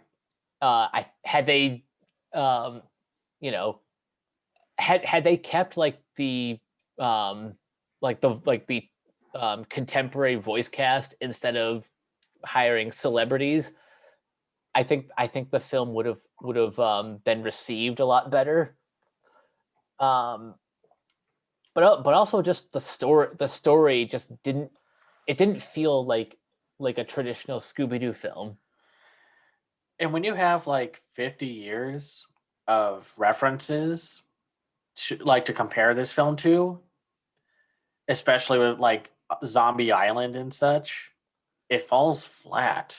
It's not really a Scooby Doo movie. It's a Hanna Barbera cinematic universe starter. And the other reason why, looking back now, I find it to be my most disappointing film of the year is because after this, the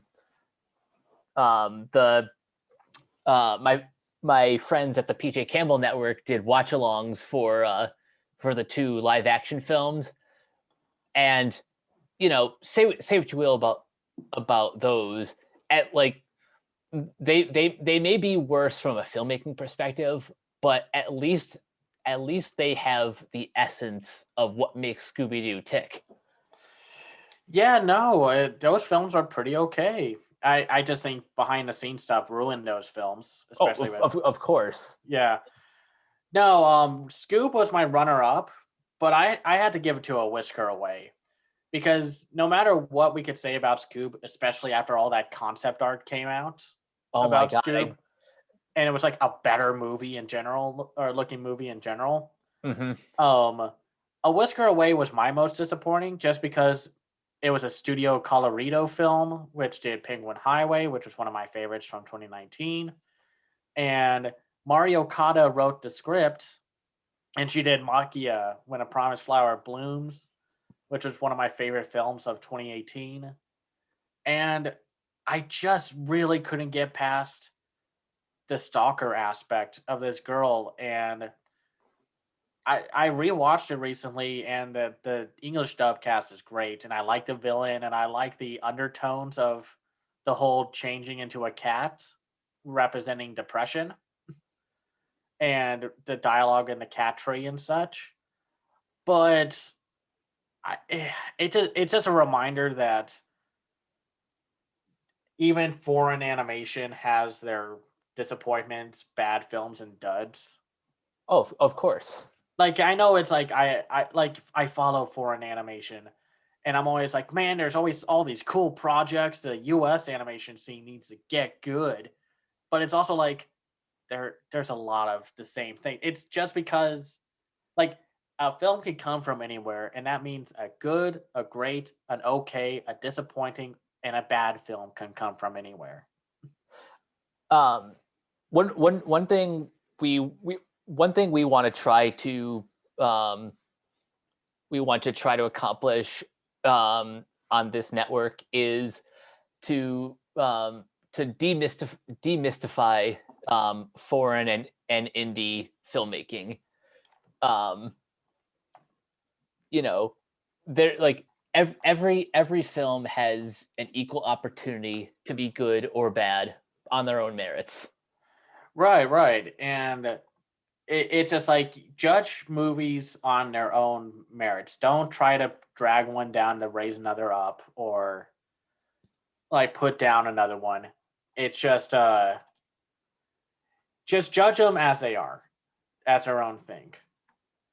So now we'll get to talk about and who knows how long this one will be here. What was the saddest film delay? All the like out of all the promising films that got delayed to this year that are now going to be available. Mike, Uh, what was I mean, granted we have the same one. So, what was our saddest film delay? um, well, I'll use its former title. Um, con- I was really bummed when Connected was removed from the 2020 slate.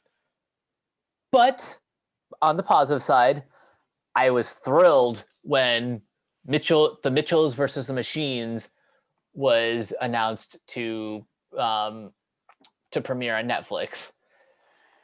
Yeah, no, uh, I can't say anything about the film, um, but yeah, Don't worry. By the time this episode goes up, the embargo will have lifted. yeah, but yeah, no, I'm very happy that we finally got confirmation of when it was coming out and Netflix helping out, and I think Sony's still going is going to be able to put it on Blu-ray, so I definitely want that. Um, so our next ones, these are just more fun little things, like our most anticipated films for the rest of the year of 2021, since we've seen so many of the ones that we were already anticipating. Um, Mike, let's go for you first because I know what your most anticipated streaming exclusive film is. Um, I'll say this: my runner up is Luca because that is going to be a Disney Plus exclusive. But my number one, and I am totally not jealous that people have already seen this, the Mitchells versus the Machines. Yeah, no, that's a runner up for me. Mine is Luca because, and to get this out of the way, this is also my most anticipated mainstream film for the rest of 2021. Just because Luca seems like everything I've wanted to see in uh, a Pixar film to take on like a more low key Ghibli style and story and such, and it just looks like everything I would want. Um, and um, and it just looks great. I'm still super charmed by the teaser that we got. Yeah, Um, that teaser looked fantastic. yeah. So next up, our most anticipated foreign slash indie film for the rest of 2021. We're gonna cheat because we don't have just one, because this is going to be a super strong year for foreign animation. Um, I I was tempted to write um, literally the entire literally the entire foreign animation slate. I don't blame you. It's just because But if I had to narrow it down to two, my number one is Belle because I like every time I put on that trailer, I'm like I'm wishing that I had the power to, you know, to like push time forward, so we're closer to the release date.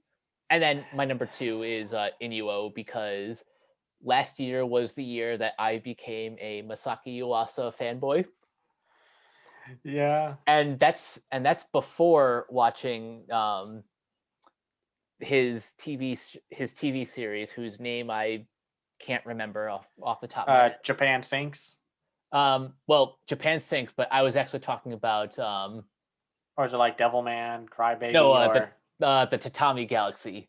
oh I yeah, that.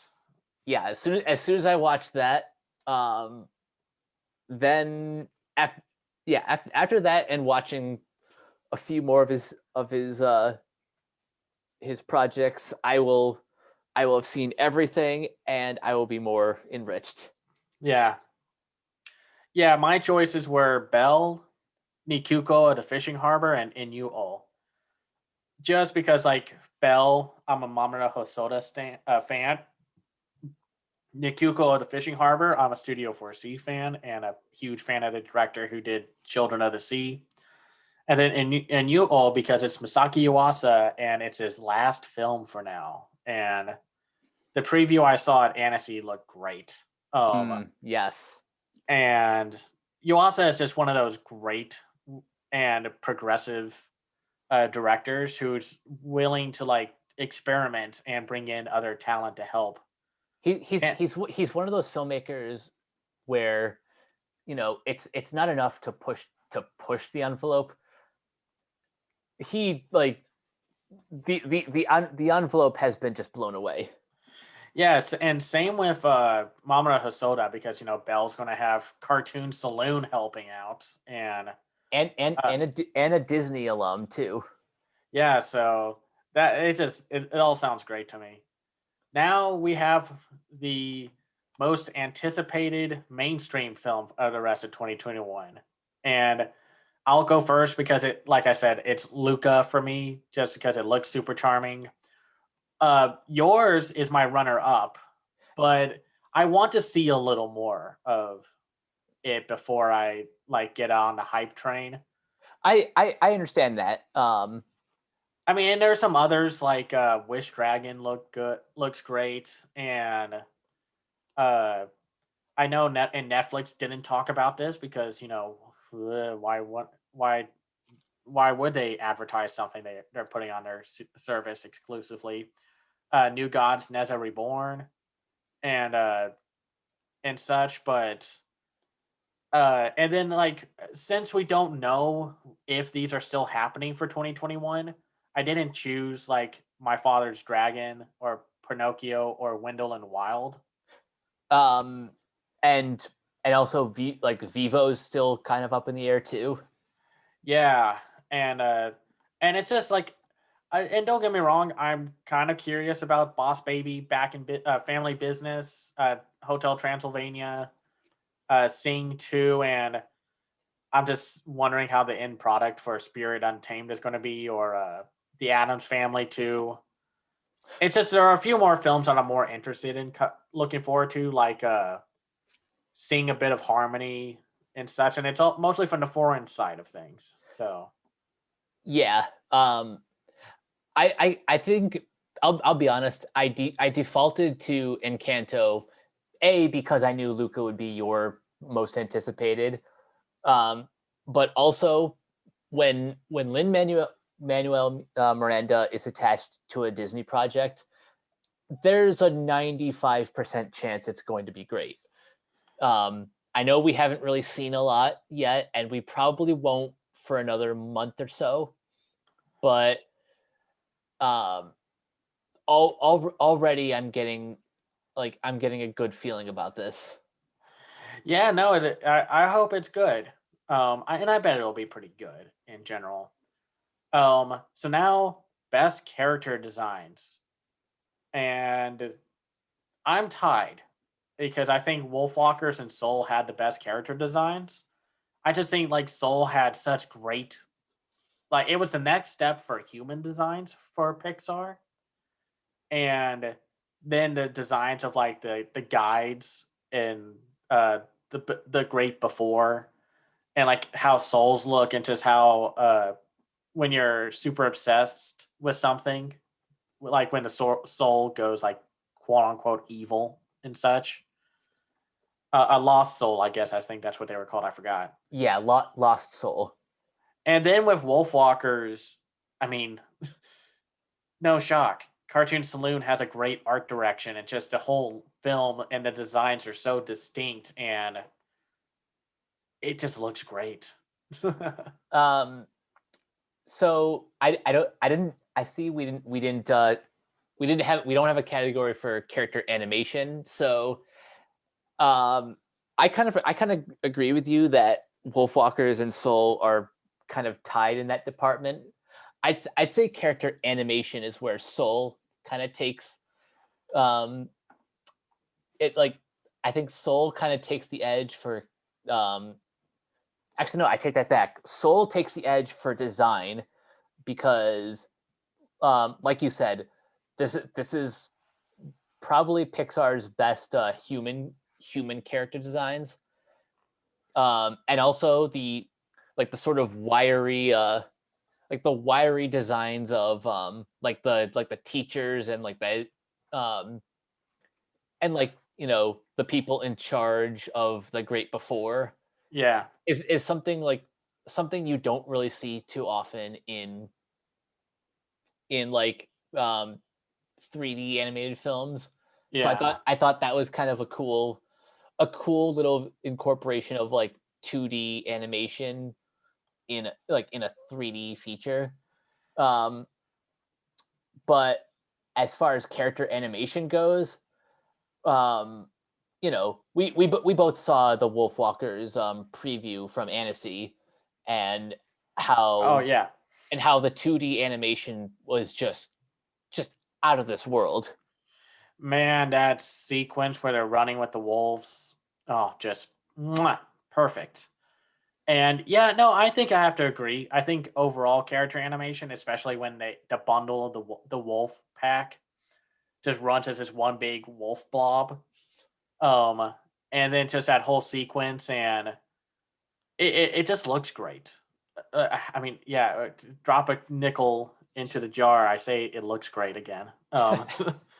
Uh, so yeah, no, I agree. I think that's pretty.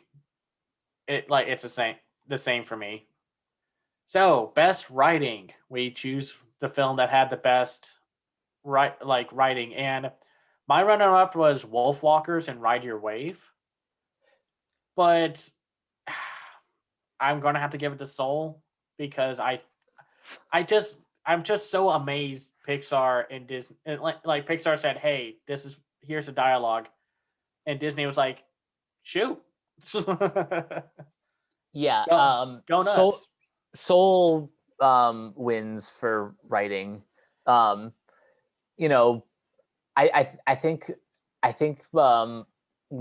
what made this film so work as well as it did is because like on the one hand it kind of feels like it was written like a live action drama, but Yeah, um they balanced that so well with you know um like it's like Joe's arc was written like a live action drama, but 22's arc was written, you know, like a standard Pixar film, and yeah, you know this um it I think that the thing about the script is it has sort of the prestige of an adult drama, but it has the imagination that only animation can bring to life.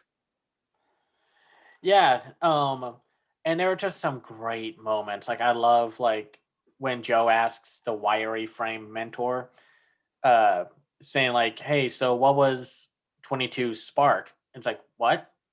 Her spark? Like, what was it?" It's like, what defined her?" It's like, "No, oh, silly soul. Sparks don't make you. Like, they don't define you and such." And it's like that hits way harder than it you would think it. Like, I don't know. It's like the film kind of hit my soul a little. Yeah, I feel you. And then it just pulls off great humor with it's like, oh, hold on, I've been messing with this team for years. And it's like, and the Knicks lose again. Just, or like when Joe's a cat, or just like, Yeah, like like this the part where Joe um just kind of like stretches out in the the um sunlight. that as a cat owner, that one got me. Yeah. And he's like, now come on, we gotta get to oh my goodness, this feels amazing. um and um and it's not like I didn't love Wolfwalkers dialogue. I think the writing in that film is also spectacular. I just think I don't know. I can't describe it without it sounding negative with just the whole like oh uh it's a little more traditional, I guess, even though it's like still written very well. Like I think character writing goes to Wolfwalkers, but just like overall story writing goes to Soul, if that makes sense. Yeah, that's fair. I'd say Wolfwalkers um Wolfwalkers has a more straightforward narrative, whereas Soul gets a little bit more esoteric. Yeah, I think that's fair. So now we move on to Best Supporting Actress. And uh no shock, Ava Whitaker as Mabe Old McTeer. And even though she's like a lead in a way still, but she doesn't show up as much as Robin does. If you want to consider her a co-lead, I feel that's more than fair. I think so too. Like really it's like I couldn't really think of any other uh leads, like support leads off the top of my head, because like Fujiko doesn't really have a whole lot to her from Lupin. The girlfriend from Ongaku is pretty forgettable. Uh and the two friends from Ride Your Wave are fine. Though I guess I would say like uh Zhang Yi from Over the Moon would get Best Supporting Actress, like side, because she's more. I mean, she's a main part of the story, but also She was my runner up. Like I was really struggling um whether or not I was going to have Eva um or Philippa Sue as my winner for supporting actress. But the thing about Eva Whitaker as Mabe is, you know, she just had so much like fiery charisma to her character.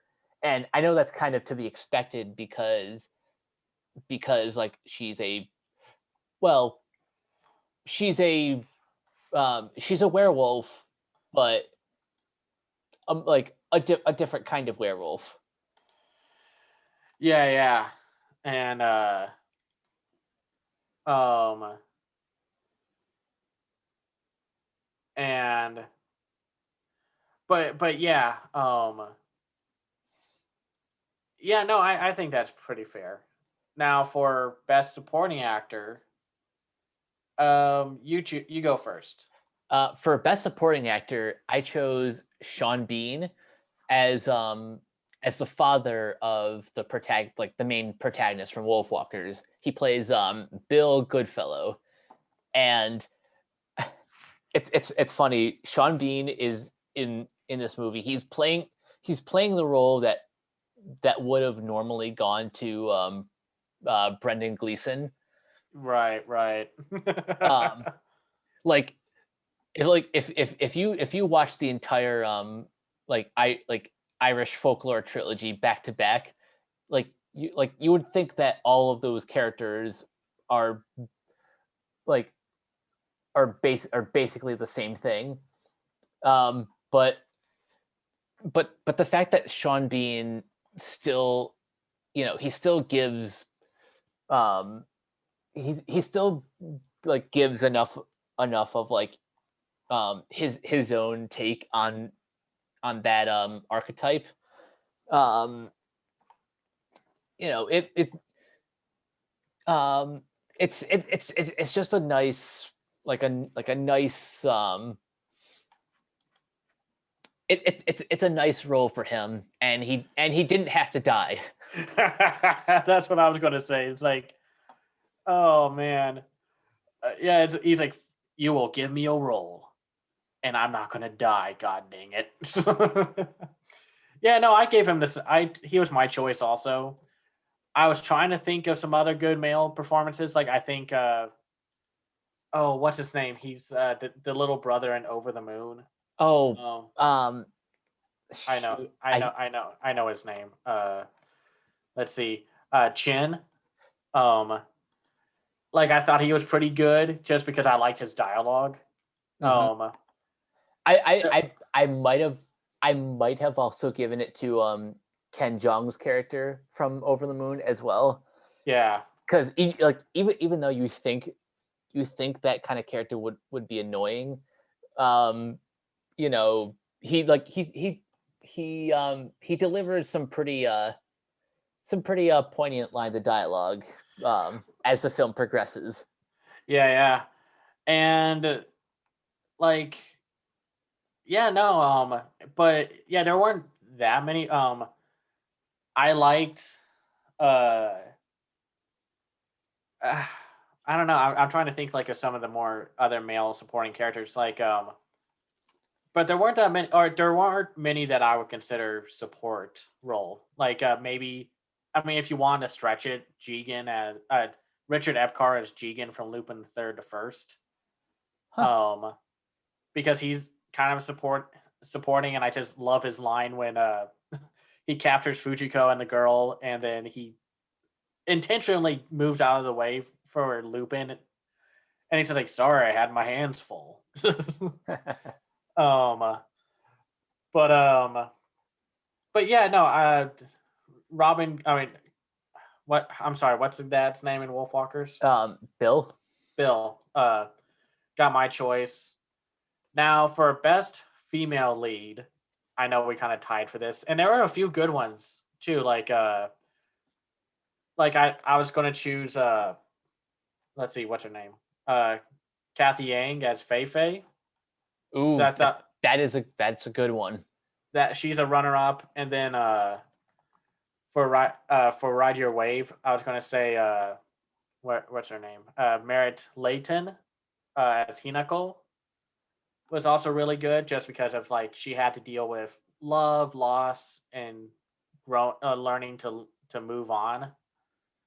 Um, and then of course Emma Stone and Kelly Marie Tran in The Croods: A New Age. Like I just thought they were great together. But yeah, I had to give it to the actress who plays Robin Goodfellow. Um, Yep. Let's see. Honor Neefsey. Yeah, I that's as great as some of the other like female leads were. Um, I couldn't think of anyone else who deserved the top prize on Honor Nisi.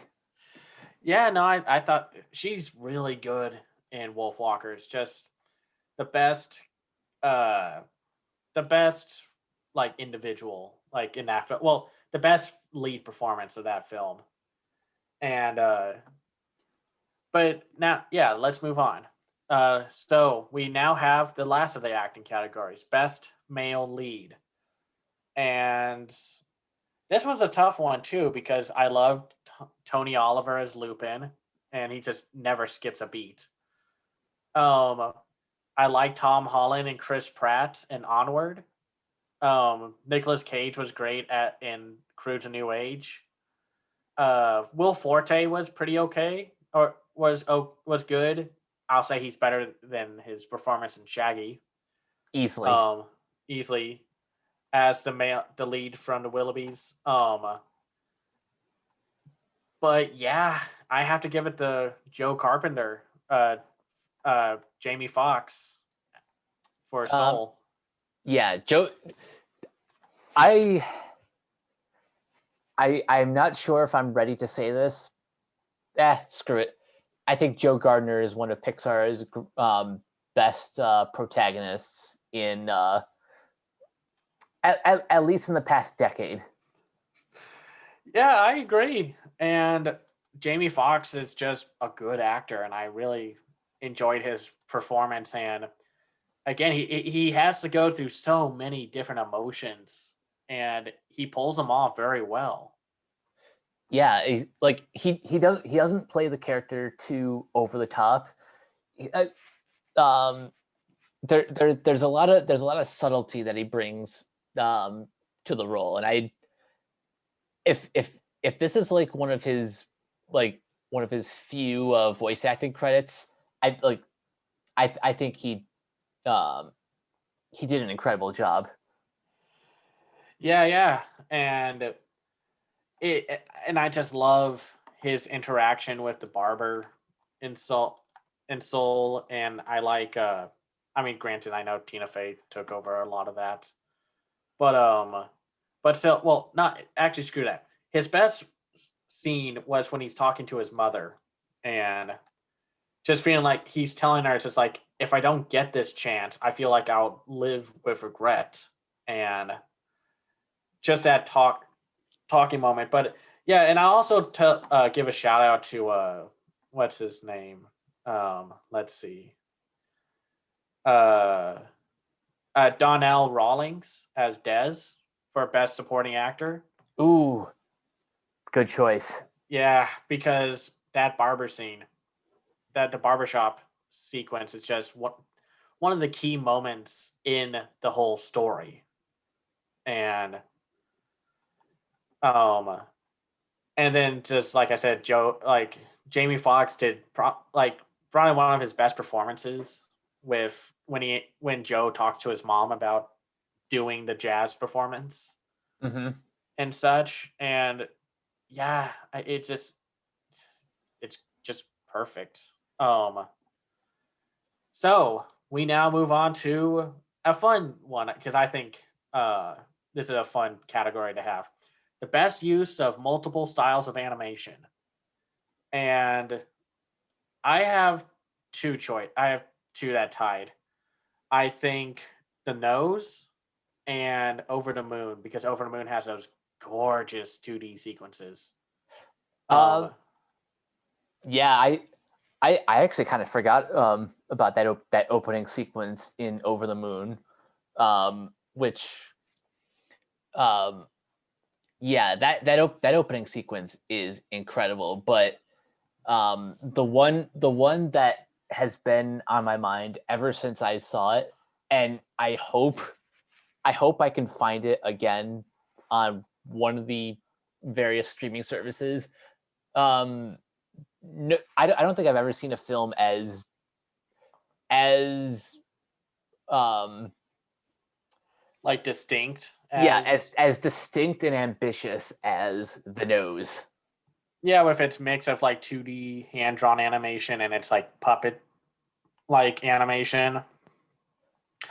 It's a very The one scene that that stands out, and I think I've told you this before. I wish there was a GIF of it where where the nose just says, "You understand nothing." yeah. Man, I hope like G Kids or maybe that LAAF I think it's called Laugh. It's like the Los Angeles Film Festival Animation Film Festival. Can pick that movie up because it's such a distinct movie. I know there's definitely a lot of cultural elements that are in The Nose, but considering what we watched at Annecy, The Nose was like one of the only things we could watch and one of the most approachable things, like approachable films out of the batch. And it was just it's so different from everything else, and its mix of visual styles is it was just stellar. Oh yeah. So go ahead. The sooner I get to watch that again, the better. Yeah, same. Um, So next we have the best streaming exclusive movie. And for me, it's a tie between Over the Moon and Soul. Just because I think they're both great in their own respective ways. And I just want to give some love to Over the Moon since they kind of lost out in the Annies. That's fair. I I still love Over the Moon. And if we were to disqualify Soul because because it was gonna win our top prize anyway, I would have chosen Over the Moon as my number one. But now I think about it, I think Soul and Over the Moon, and technically Wolf. Well, no, Wolf Walker's got a limited theatrical run, so Yeah. um, I mean, so some of these films did get a limited theatrical run. I know some people saw Over the Moon, but I just mean like what was made specifically for the service. Like, then yeah, I would say Soul and Over the Moon are tied in that respect. right? Agreed. And it's just like it's just seeing Glenn Keane with his first directorial film. It's just so cool that this is like if this is his first one, I want to see what he does next, and I hope he's still around to do that. Same. So next we have another one that I like because a lot of foreign animation doesn't directly come the year it's released to the US. Sometimes it takes years for some reason for them to come over. So it's like the best we finally got it film award. This is like for the best foreign film released in the past, its original release elsewhere, but was now given a to us in the US of A. For me, it's a tie between Shihi, which was this Chinese stop motion film I saw at Animation is Film in 2019, which was this cool stop motion film about society with using shoes. And it's a film unlike anything you've seen in stop motion and something so drastically different from the Chinese animation scene that it just wowed me. So I was so happy to finally see that it got a release.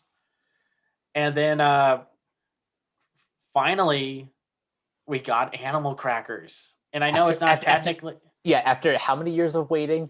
like, let's see, it was supposed to come out in like 17, so 17, so like 4 years of waiting. Jesus. Yeah. Whew. So it's like finally we got to see it, and I know it's not everyone's favorite film of the year, but I still very much enjoyed the writing and the story, despite its hiccups in some places. So that's for me, like just because it's like I want to support Animal Crackers as well, since that one kind of also didn't get anything from the Annies. Yeah, that was my runner up, and in our show notes I wrote, even though this technically isn't a foreign film, we still waited a very long time to see the damn thing. Pretty much. But my number one is a film that I don't know if it technically qualifies as a 2020 release, but there were virtual screenings last year, so I finally got a chance to see Morona's Fantastic Tales, and oh boy, that movie is like I said at the time, this movie is why I love animation. Right. It's the plot is you know it's pretty dark when you think about it. It's a dog sort of like reflecting on her life. Yeah. Yeah, no, I technically count it as a 2019 film, but that's also because I saw it in 2019. So it's like I think it like I'm not gonna be like hard on you about that because it's like, oh well, it's a 2019 film, so it doesn't count. But it's just it's a 2020 film for everyone else. and That's only fair. because it competed with the Oscars the same year of Klaus and I Lost My Body. So Oh, okay. That I can see where there'd be a debate. yeah, so that's the only thing, and that's why Children of the Sea is not on here, even though I won like most of my own personal awards. Um, because like I mean, come on, we've seen Children of the Sea; it looks freaking gorgeous. Um, but yeah, Morono won the multiple styles of animation award on my website from Nice. last year. So because I mean, it's so distinct looking. There's not an animated film from last year that looks like from that year that looks like it. Yeah, So it's truly one of a kind. yeah. So now we have our category awards. Best slice of life film. And we tied on this one, but I chose on we chose Angaku or Sound, about three delinquents with not a lot of brain cells rubbing between them that just want to start a band one day. I still stand by my um my original pull quote from this, that this is a move. This is what you get when Kevin Smith makes an anime film. Pretty much, it's so low key. It's the genuine example of an actual honest to goodness indie film from Japan because it wasn't made by a big studio. It didn't have like whatever money was thrown into it. It took 7 years to make and only cost apparently $40,000 or so. What? And that it still looks good, like for such a small price tag, is very commendable. Right. So best comedy. We had different ones. I chose Ongaku R Sound just because it had more consistent laughs. Like I was still remembering the scene near the end where uh the lead is leaving his house and then the bullies that have done basically nothing throughout this whole film finally catch up with him. And he's like, so you're gonna either fight us or you're gonna destroy that guitar. And then Kenji just instantly destroys the guitar, and the bully's like, oh wait a minute. Like, and it just makes me laugh. Or it's like, I don't think Kenji was in it in our band practice yesterday. Oh no, he was. He was keeping rhythm with his butt.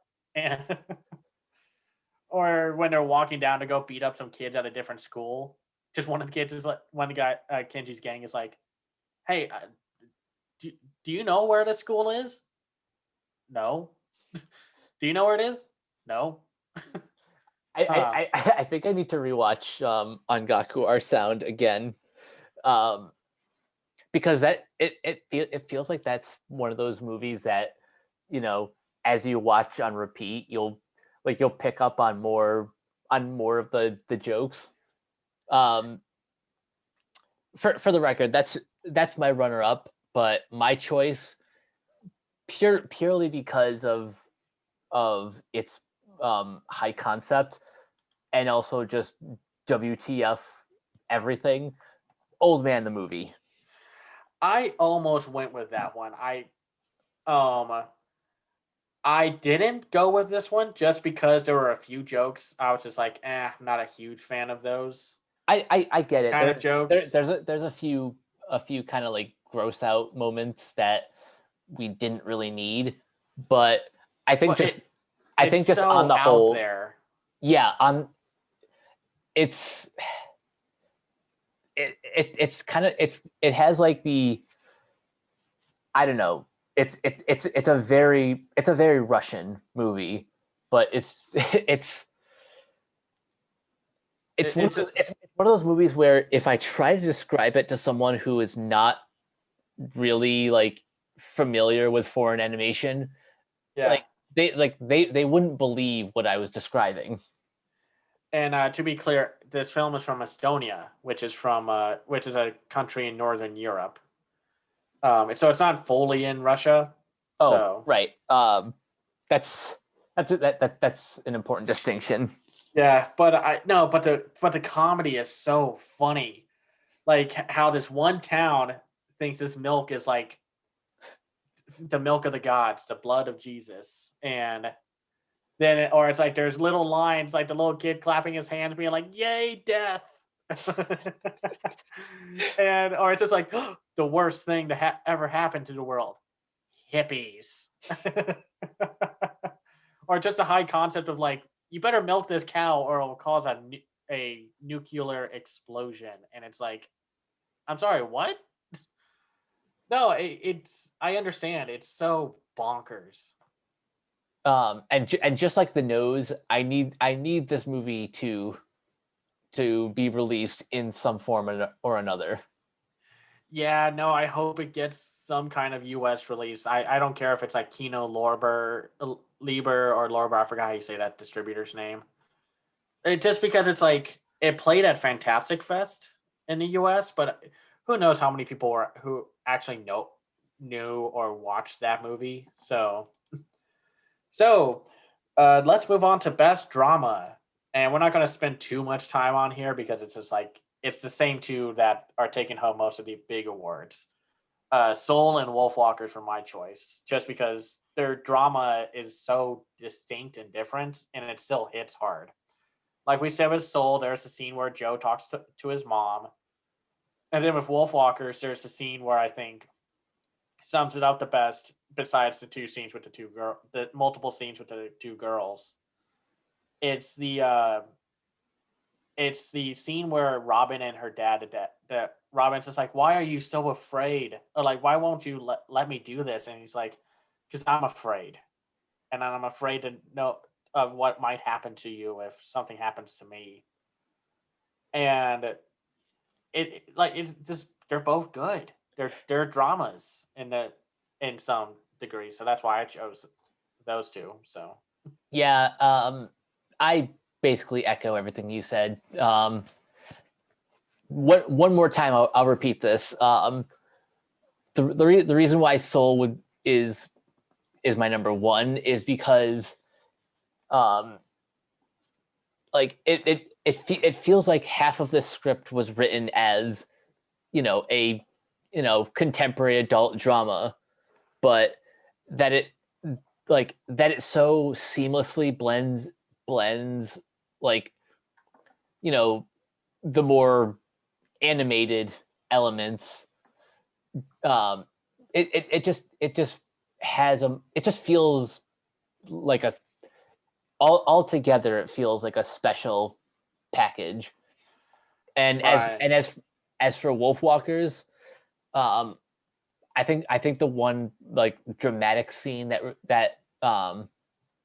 like that hit me pretty hard, um aside from you know that moment with Robin and her father. Mm-hmm. It's Robin defending Maeve's mother from the villagers. Oh gosh, yeah. No, that's a good scene. So let's move on to best action sequences. And I try to say like, was there a very like an honest to goodness action film? And technically no, but for my runner up, I chose The Croods: A New Age, just because DreamWorks has their animation down, and I like the stuff in Onward.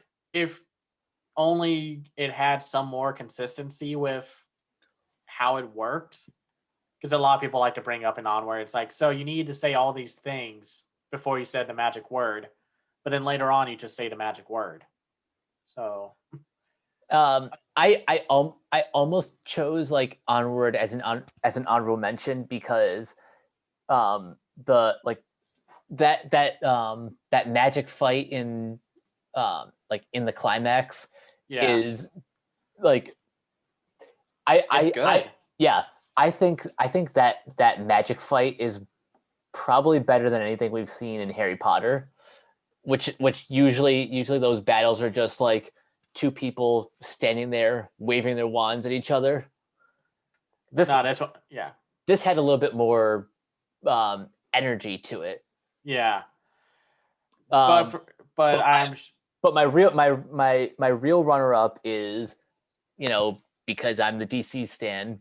I had to give a shout out to Justice League Dark Apocalypse War,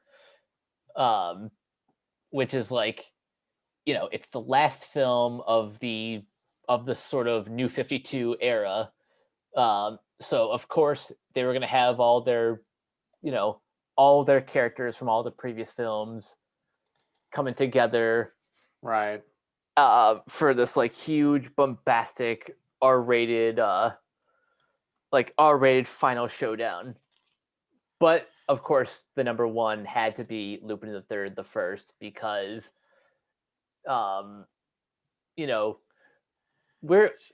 when it comes to like 3D animation in Japan, you and I have both been pretty critical of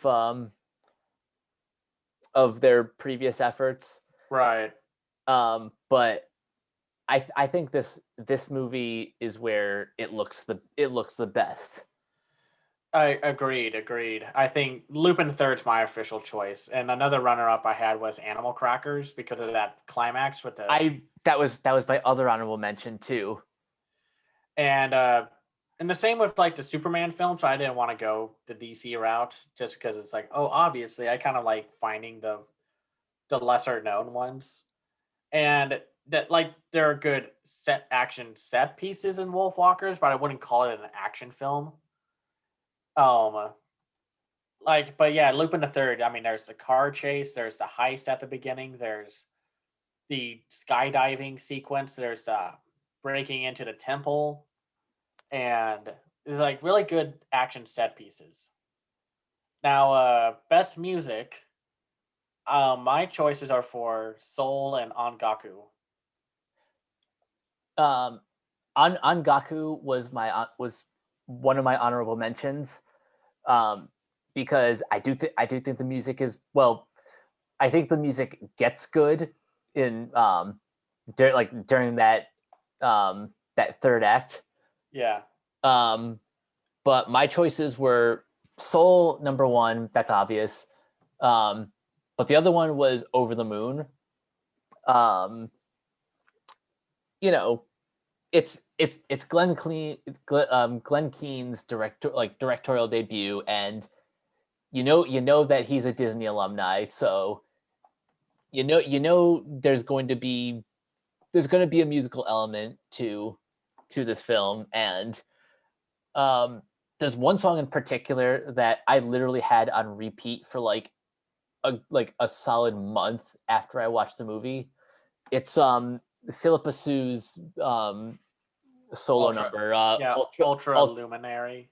Yeah, I swear that song was stuck in my head for like a straight month. But that just shows like the power of a good song. Yeah, it's a very good pseudo antagonist or villain song, but it's not even a villain song. It's just, and yeah, Soul just with the jazz music and then the acoustic music. I still love the Parting Ways song, and that's a good one. And the It's All Right, It's Okay that plays at the end, and of course just the piano music. That's just where I like to be.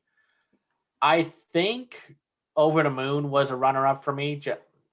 I think some of the songs, I guess it's more of a lyric thing for me than anything else. I still loved the music for Over the Moon, all super catchy, and Christopher Curtis, Marjorie Duffield, and Helen Park all did a great job, along with Stephen Price, who composed the overall music. But yeah, that's what I have to say about that. So, a DC exclusive award, the best DC direct-to-video feature. We have different ones, you and I. Uh, my choice for the winner is Superman: Man of Tomorrow.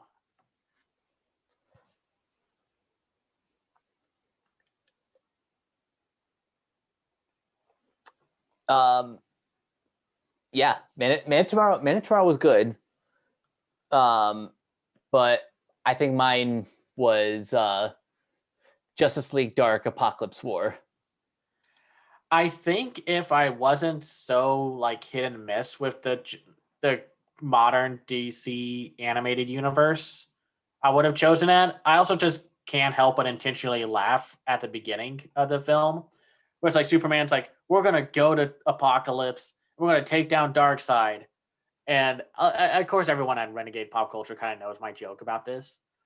It's like when they get there, it's like, "We're gonna take you down, Darkseid," and then the narrator from Arrested Development pops up, and it's like, "It didn't happen. It didn't work," or something like that. Just because it's like, "Geez, that is such a sudden shift into what actually happens next." And I think some of the gore was a little over the top. I guess. I mean, I'm not like a prude or anything. I don't mind hyper violence, but I don't know. It just didn't hit me. I think Superman Man of Tomorrow was just more my lane of DC animation.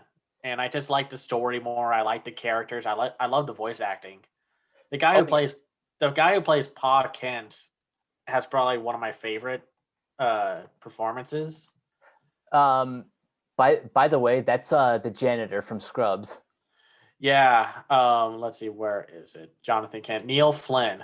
And he's also like in The Fairly Odd Parents and um he's done like a lot of voice work and such. He you can spot him like everywhere. He's like Timmy's dad in The Very Odd Parents. Um and but I just liked Man of Tomorrow more just on a visual level and just action. Like I said, just it all just helps and it all kind of feels more cohesive. Where I just felt like Justice League Dark Apocalypse War was just kind of they had to it sounds like they were wanting to do more, but then they just had to wrap up everything. It's like there are a lot of story beat lines that I know they never got to, or I don't remember them. Like the whole thing with Cyborg and his bot and his robot body. Like they were kind of building up something there, and then it just never happened until, or like it didn't happen in the way I was thinking of. Because if you've seen like Young Justice, there's a very similar kind of story arc for Cyborg in that show. Mm-hmm. It just didn't, but I still like Justice League Dark Apocalypse War. It just wasn't for me. Yeah, I understand all of the complaints, but um, since like since I was just a little bit more well, I haven't seen all of those like that continuity of DC films. I saw enough of them that there was a little bit more of an emotional connection to the characters in Apocalypse War, but I'll agree that Man of Tomorrow is better as as a standalone film and a really rock solid fresh start for the DC direct to video features. Right, right. So next up, we have our best original film. This is like the best film based on like based on like well no well nothing. It's an original film from the ground up, and well, I chose Wolfwalkers with Soul coming in second. I just think Wolfwalkers is what else can we say? Wolfwalkers was good. Yeah, well, we'll have a few more opportunities to repeat ourselves about Wolfwalkers. Um, but I want to give a shout out to Over the Moon, and I want to give a special shout out to the screenwriter um, Audrey Wells, who sadly passed away um, a few years ago, Right. right before the release of The Hate You Give. That movie was good. Yeah. And another honorable mention goes to Ride Your Wave, and Onward, because Mm, I just think Onward did a good job with its fantasy setting and just the ending and just the overall story. I just think Wolfwalkers, man. yeah. What else do I need to say? So, since we had a few sequels, I put in best sequel / continuation. And my honorable mentions go to a Shaun the Sheep movie, Farmageddon. I just feel like it fell apart with the side characters. That's fair. But I mean, I loved everything else. I love that movie still.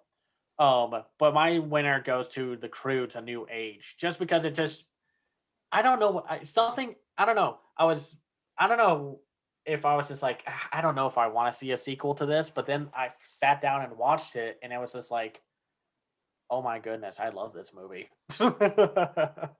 I was honestly kind of thinking the same thing. Like, um, just as a reminder to our audience, I had not seen the original Cruise in theaters, so watching that and the sequel back and forth was a very rewarding experience. But that being said, I put a Shaun the Sheep movie, Farmageddon, just slightly above it. Um, and yeah, I had to throw another nod to Justice League Dark Apocalypse War as a continuation / conclusion to that era of DC film, of like the animated DC films. I think, well, you know, while it's not perfect, um, you know, I think for what it is, I thought it was a great, like a great send off for those characters. And Shaun the Sheep, um, I don't think I'll ever not love an Aardman film or an Aardman production, because you know, um, everything from like the craft of stop motion animation to just that very cheeky British sense of humor, and a reminder that the Shaun the Sheep movies don't have traditional dialogue. It's just a bunch of gibberish. So, Right. um, you know, that that still goes a long way. You know, with like body language and like the character designs that pretty much do all like the heavy lifting, where normal films will have, you know, actual dialogue. Right, right. And but no, I can see why. And now biggest surprise. Um my runner up is The Nose. It just took me a little bit to get into The Nose's rhythm, because I was just like, I don't know what's going on here. And then it's like, are you combining plays? Are you combining stories? What's going on? But then it's like, oh, now I get it. So my choice goes to Angaku R Sound, because I was kind of leaning on like, oh, I'm sure it's going to be interesting, and there's this charm to it that I think will carry it through its flaws.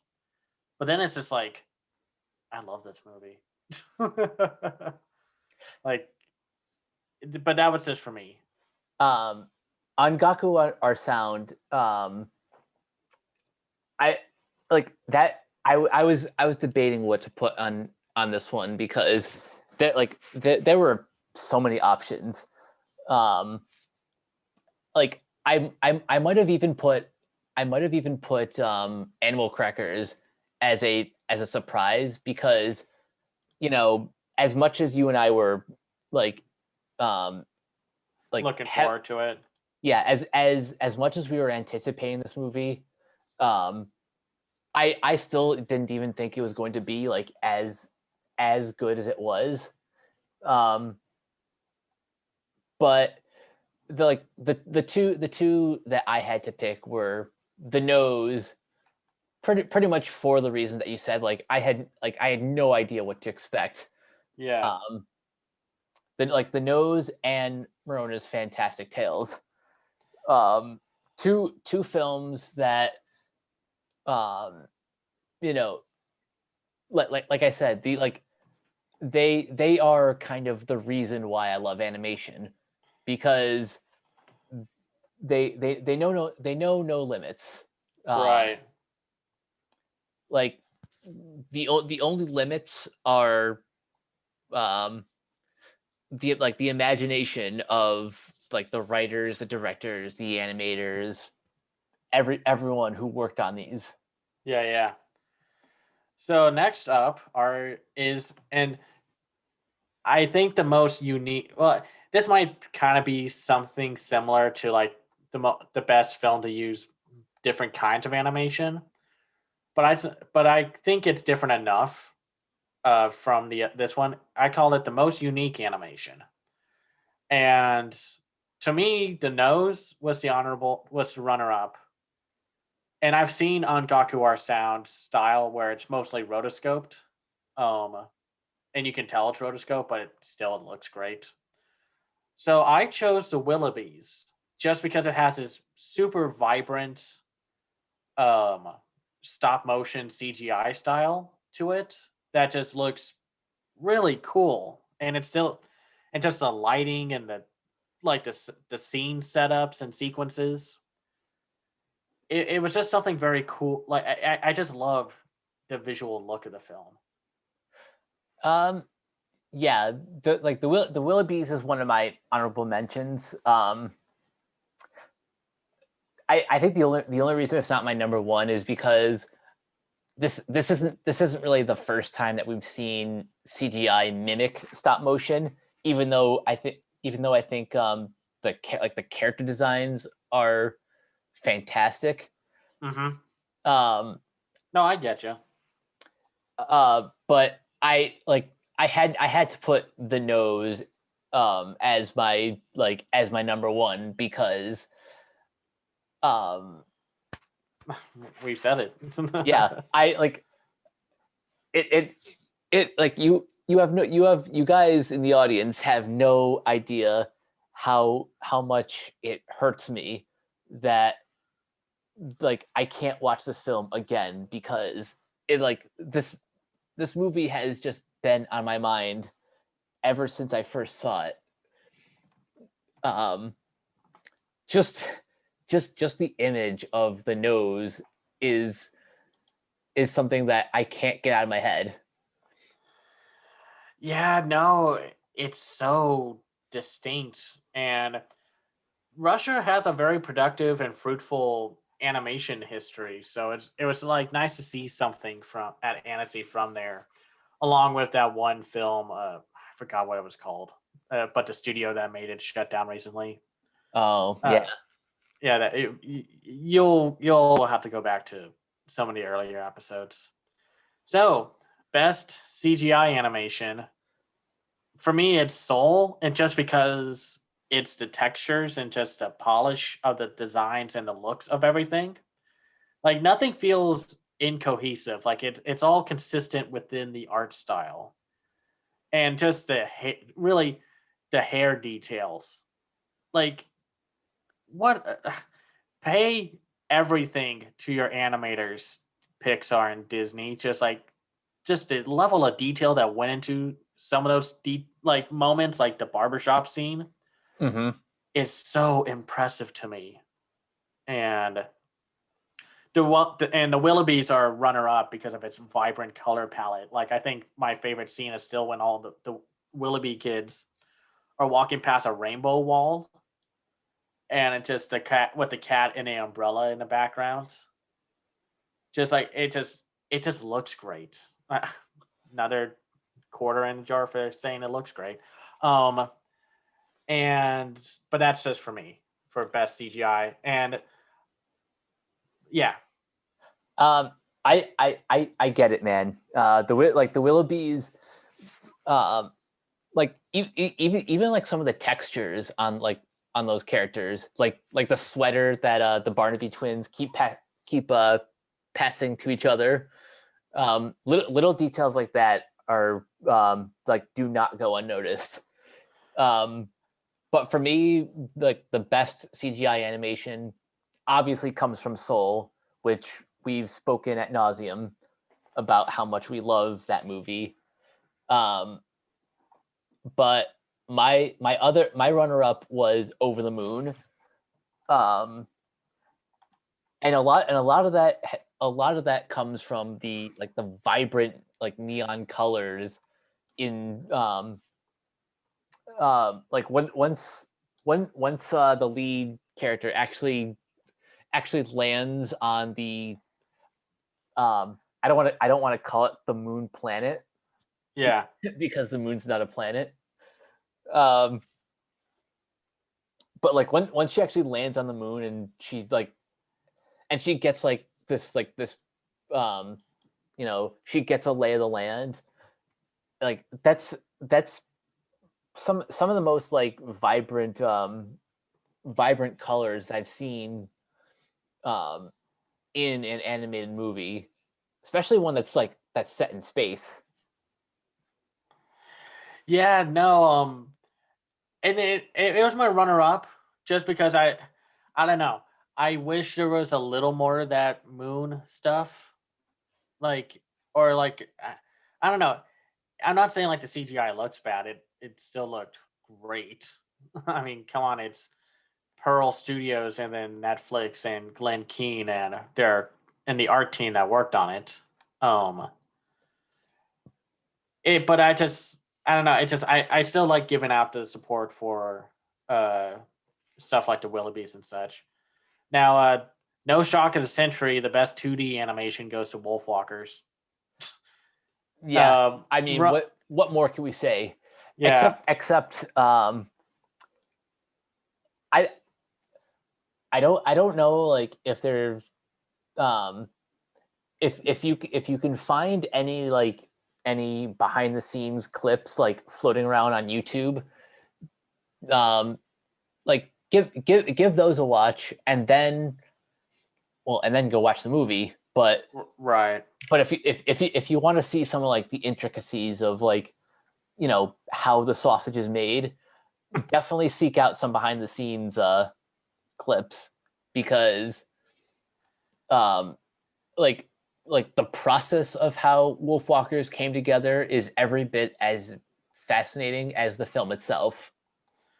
Right, right. No, it's so fun. I was so happy to watch that behind the scenes thing from Annecy.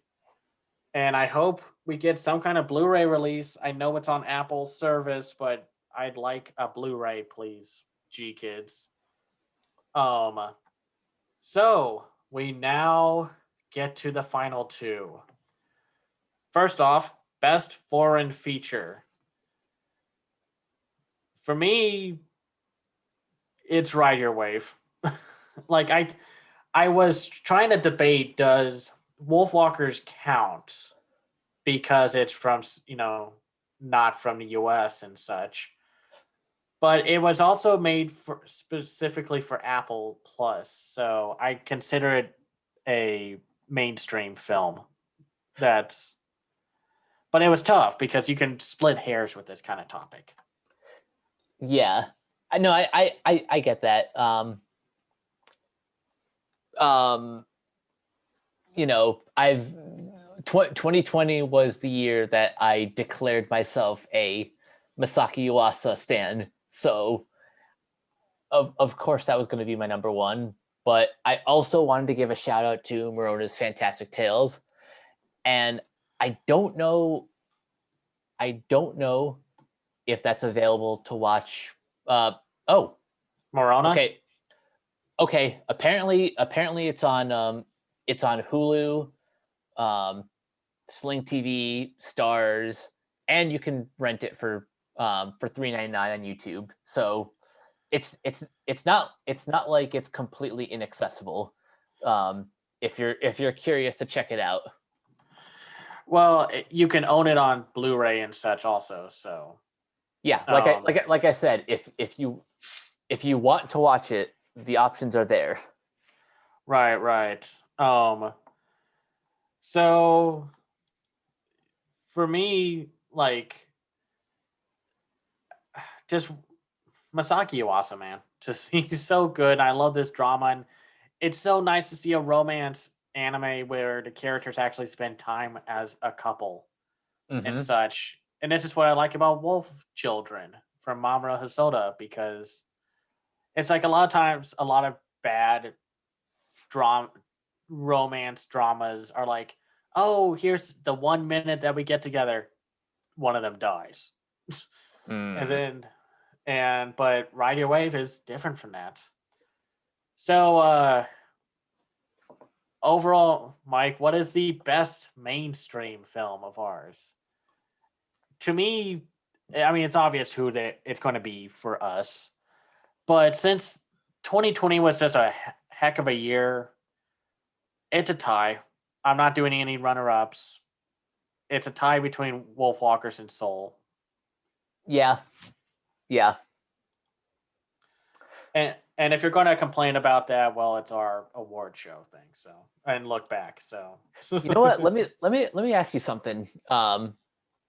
Since we don't need to explain our choices again, let me ask you this: in like 5 to 10 years, which film do you think will be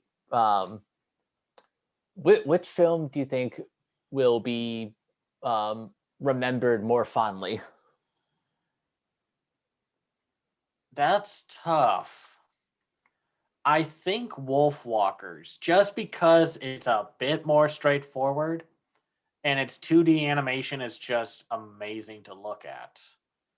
Soul is going to be great still. It's still going to be an incredible film years down the line. But it's also a CGI film, and even as good as it looks, I think people are still going to be like, okay, well, this was impressive for 2020, but now that it's like 2051, everything just looks stupidly realistic. I don't know. I think it kind of depends. Um, I think Wolfwalkers is going to be, for this generation, what The Secret of Nim was for children of the 80s. You know, that like that one hidden gem that was, just big enough that, you know, um, that even like casual audiences like still remember it fondly, but just niche enough that, you know, it's something special when you discover it for the first time. Right, right. And no, it's just going to be interesting to see what happens. So, and that is it for our word talk. Now, instead of doing the traditional recommendations, I'm going to use that time to kind of spotlight the television shows that we covered last year. So um, I think you and I both agree that um, you know, among the best new series to come from 2020 were, shows like Kipo and the Age of Wonder Beasts, Great Pretender, The Owl House season 1. Um, I think those are like my top three. The more I think about them, Mm-hmm. and also two of those three are, at least to my knowledge, complete from beginning to end. Yeah. For me, if I had to like mix it up, um, I think my favorite would still be Kipo and the Age of Wonder Beasts. My number two would be Dorohedoro. Mm, that's a good one. My third one would be The Owl House, and then number four would be Glitch Techs. Ooh, yeah. Just because I feel so bad for that show, it got screwed over because Nickelodeon sucks. Or Oh, the you know what else I want to the higher ups at Nickelodeon sucked for just running that show through so many hurdles. not only that, but like they also screwed over Rise of the Teenage Mutant Ninja Turtles. Yeah, they did. The other show I want to give a shout out to is the Funkies.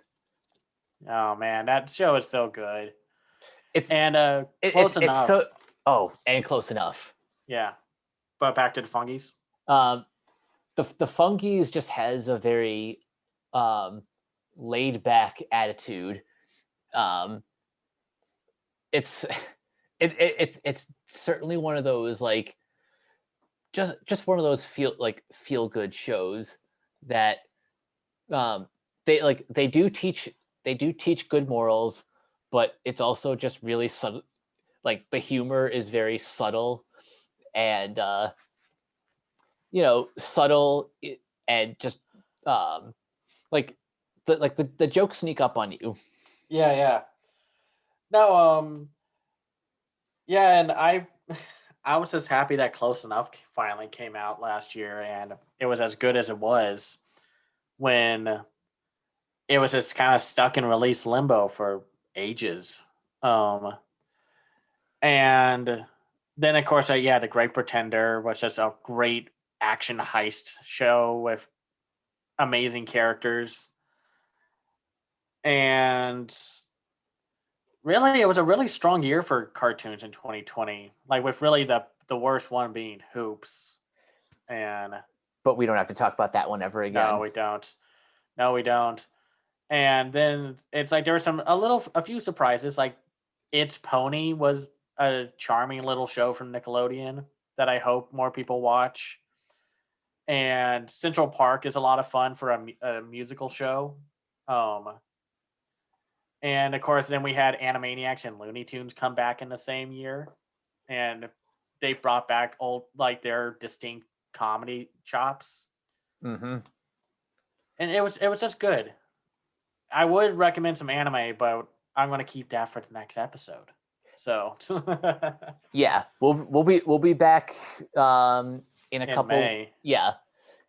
When we return in May, we will have lots and lots of anime to discuss. But for now, Cameron, where can everyone find you online? You can find me at Twitter on twitter.com/camseyeview or at camseyeview. I have my own website called camseyeview.biz where I review animated films called The Other Side of Animation. I have a Patreon at patreon.com/camseyeview. If you like my work, you can support me there. And you guys can find me on Twitter at CaptainK42. Check out all my quick thought reviews on letterboxd.com/CoachK42. And by the time this episode is released, you will find me as a guest on Suddenly Soundtracks on the PJ Campbell Network. We'll be talking about Metallica's Master of Puppets, celebrating its 35th anniversary. And you can find Renegade Pop Culture on Facebook and Twitter at Ren Pop Culture. You can check out all of our podcasts on Anchor, Spotify, Apple Podcasts, wherever you listen. And last but not least, everything can be found at renegadepopculture.com. Need an escape? So do we. That'll do it for this episode of Renegade Animation. We will catch you guys later. Peace out. Bye.